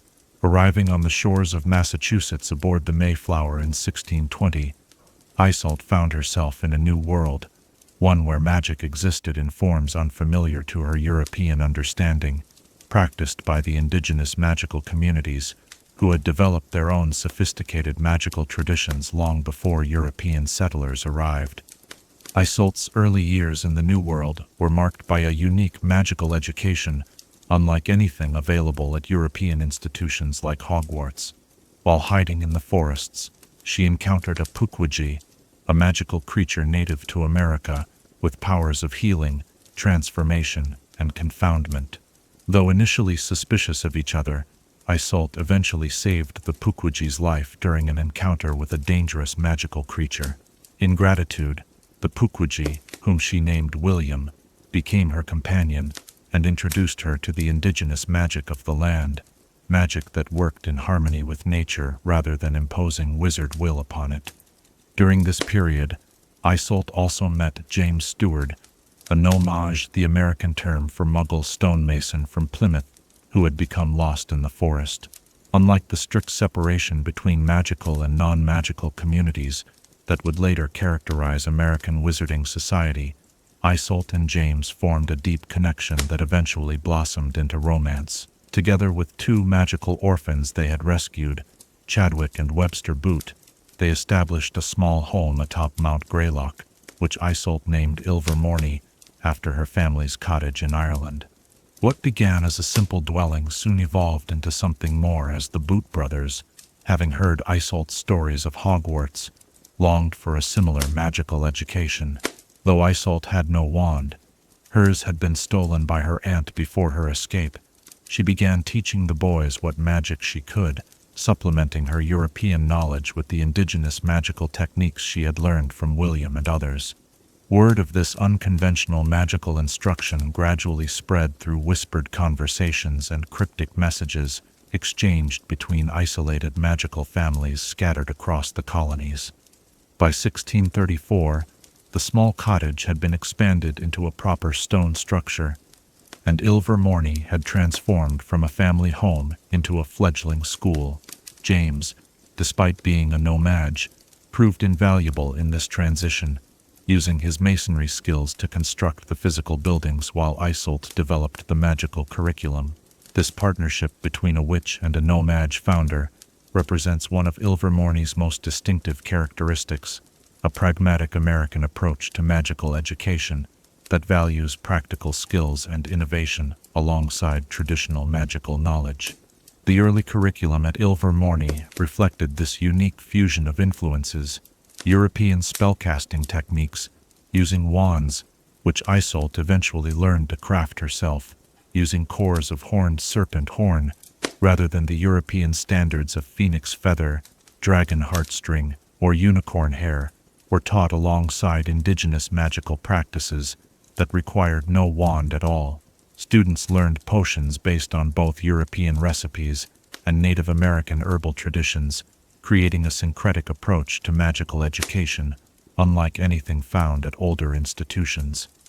As the school grew, so too did its organizational structure, drawing inspiration from Hogwarts, but creating something distinctly American. Ilvermorny established 4 houses, each named after a magical creature, representing different aspects of the ideal wizard or witch. Isolt chose the horned serpent, a creature of great wisdom and connection to magic itself. James selected the Pukwudgie, honoring the creature that had become such an important part of their family. Chadwick Boot chose the Thunderbird, a magnificent avian whose powerful wings could create storms and symbolized the soul's capacity for adventure. Webster Boot selected the Wampus, a magical panther-like creature representing the body and the warrior tradition. The sorting ceremony at Ilvermorny developed into a ritual both similar to and distinct from that of Hogwarts. Rather than a sentient hat making the selection, students stand upon a Gordian knot embedded in the floor of the circular entrance hall, surrounded by wooden carvings representing each house. The carvings react to the presence of potential students. The horned serpent's crystal horn glows, the Pukwudgie raises its arrow, the Thunderbird beats its wings, or the Wampus roars. Most commonly, a single carving reacts, indicating the student's house. Occasionally, multiple carvings respond, allowing the student to choose their preferred house, a distinctly American emphasis on individual choice that contrasts with Hogwarts' more deterministic sorting. The physical campus of Ilvermorny evolved from its humble origins into an impressive granite castle, though one with architectural elements that reflect its American setting rather than simply replicating European designs. The central keep, with its distinctive square shape and corner turrets, incorporates elements of both colonial architecture and indigenous building principles that maximize harmony with the surrounding landscape. Unlike Hogwarts' imposing presence, Ilvermorny was designed to blend with its mountainous environment, appearing from a distance as simply another rocky outcropping on Mount Greylock's rugged face. Inside, the castle combines practical functionality with magical splendor. The Great Hall features enormous windows that frame spectacular views of the surrounding Berkshire Mountains, enchanted to show the landscape in its most beautiful aspect regardless of actual weather conditions outside. Ealing, while not charmed to show the sky like Hogwarts' Great Hall, contains an elaborate magical relief map of the entire North American continent, with tiny moving lights representing every active witch and wizard. A visualization that reminds students of the vast magical community they are part of, spread across an enormous land. The grounds surrounding Ilvermorny are extensive, encompassing areas of forest preserved in their natural state for the study of magical plants and creatures native to North America. These woods are home to a small community of Pukwudgies who, following William's example, have formed a unique relationship with the school. Though notoriously cantankerous and quick to take offense, these Pukwudgies serve as groundskeepers, caretakers, and unofficial security, their powerful magic helping to maintain the school's protective enchantments. Students quickly learn to treat the Pukwudgies with respect, as their memories are long and their capacity for creative revenge legendary. The academic program at Ilvermorny has evolved considerably since its founding days. While the core magical subjects familiar to Hogwarts students, transfiguration, charms, potions, and defense against the dark arts, form the foundation of the curriculum, Ilvermorny places greater emphasis on certain areas reflecting American magical priorities and challenges. Magical Congress of the United States of America, MACUSA regulations require extensive instruction in concealment and magical secrecy, given the historically strict separation between magical and no-mag communities in America. Students receive comprehensive training in disillusionment charms, memory modification, and other techniques essential for maintaining the international statute of secrecy in a country with a much larger no-mag population than Wizarding Britain. The study of magical creatures at Ilvermorny naturally focuses on those native to the Americas, from the mischievous hide-behind that can contort itself to remain unseen regardless of where observers look, to the dangerous skinwalkers whose shape-shifting abilities make them among the most feared magical beings in Native American tradition.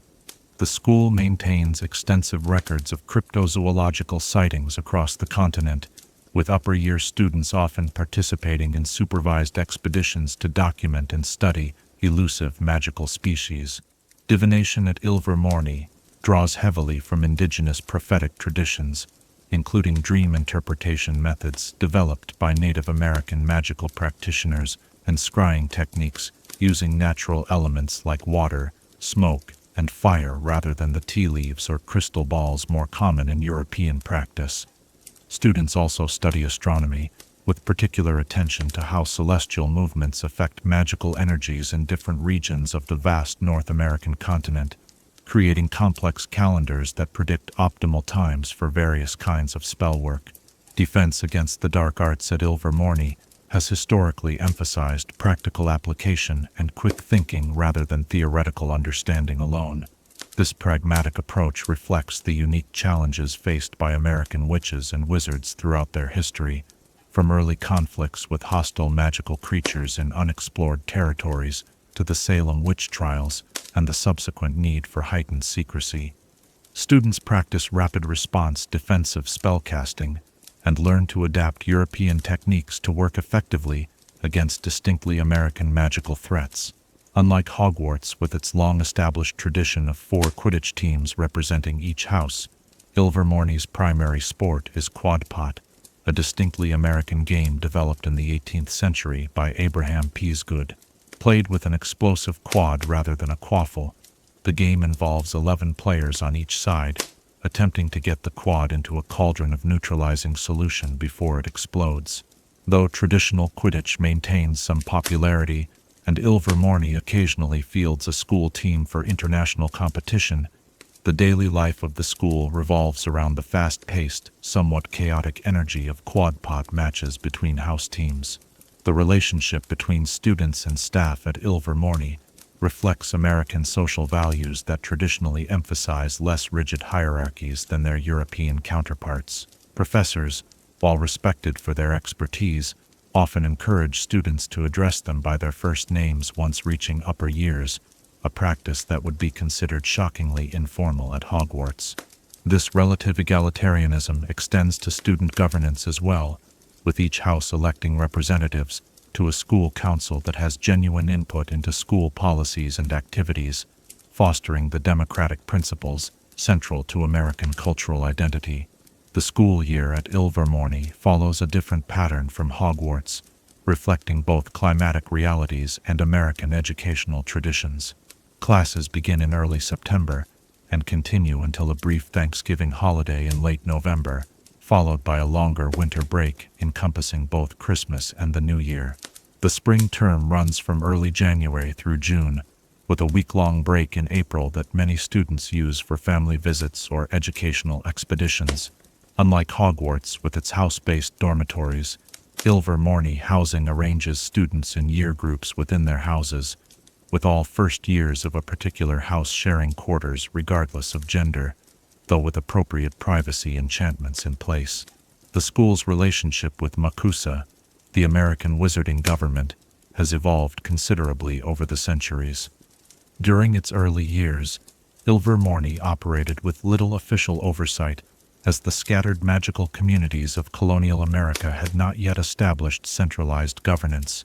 Following the formal establishment of MACUSA in 1693, precipitated by the Salem witch trials and the urgent need for better magical secrecy, Ilvermorny became subject to increasingly standardized educational requirements and security regulations. This relationship grew particularly complex during the 19th and early 20th centuries, when American Wizarding Society enforced Rappaport's Law, legislation establishing complete separation between magical and no-mag communities following a catastrophic breach of secrecy. During this period, Ilvermorny students were forbidden from befriending no-mag, carrying wands outside school before coming of age, or marrying into no-mag families, restrictions that created significant tension given the school's founding by a witch no-mag couple. Though Rappaport's Law was repealed in 1965, its cultural impact continues to influence American wizarding attitudes toward no-mag relations. Throughout its history, Ilvermorny has produced many notable graduates who have shaped American wizarding society and beyond. Serafina Pickery, who served as MACUSA president during the 1920s, and skillfully navigated the threat posed by Gellert Grindelwald's infiltration of American magical governance, was a distinguished Horned Serpent alumna. Rhiannoch Stewart, daughter of the founders and renowned for her skills in defense against the dark arts, established many of the protective enchantments that continue to shield Ilvermorny from no-mag detection. More recently, Agilbert Fontaine, a Wampus graduate and formidable duelist, has gained international recognition for his development of specialized shield charms adapted to counter modern magical threats.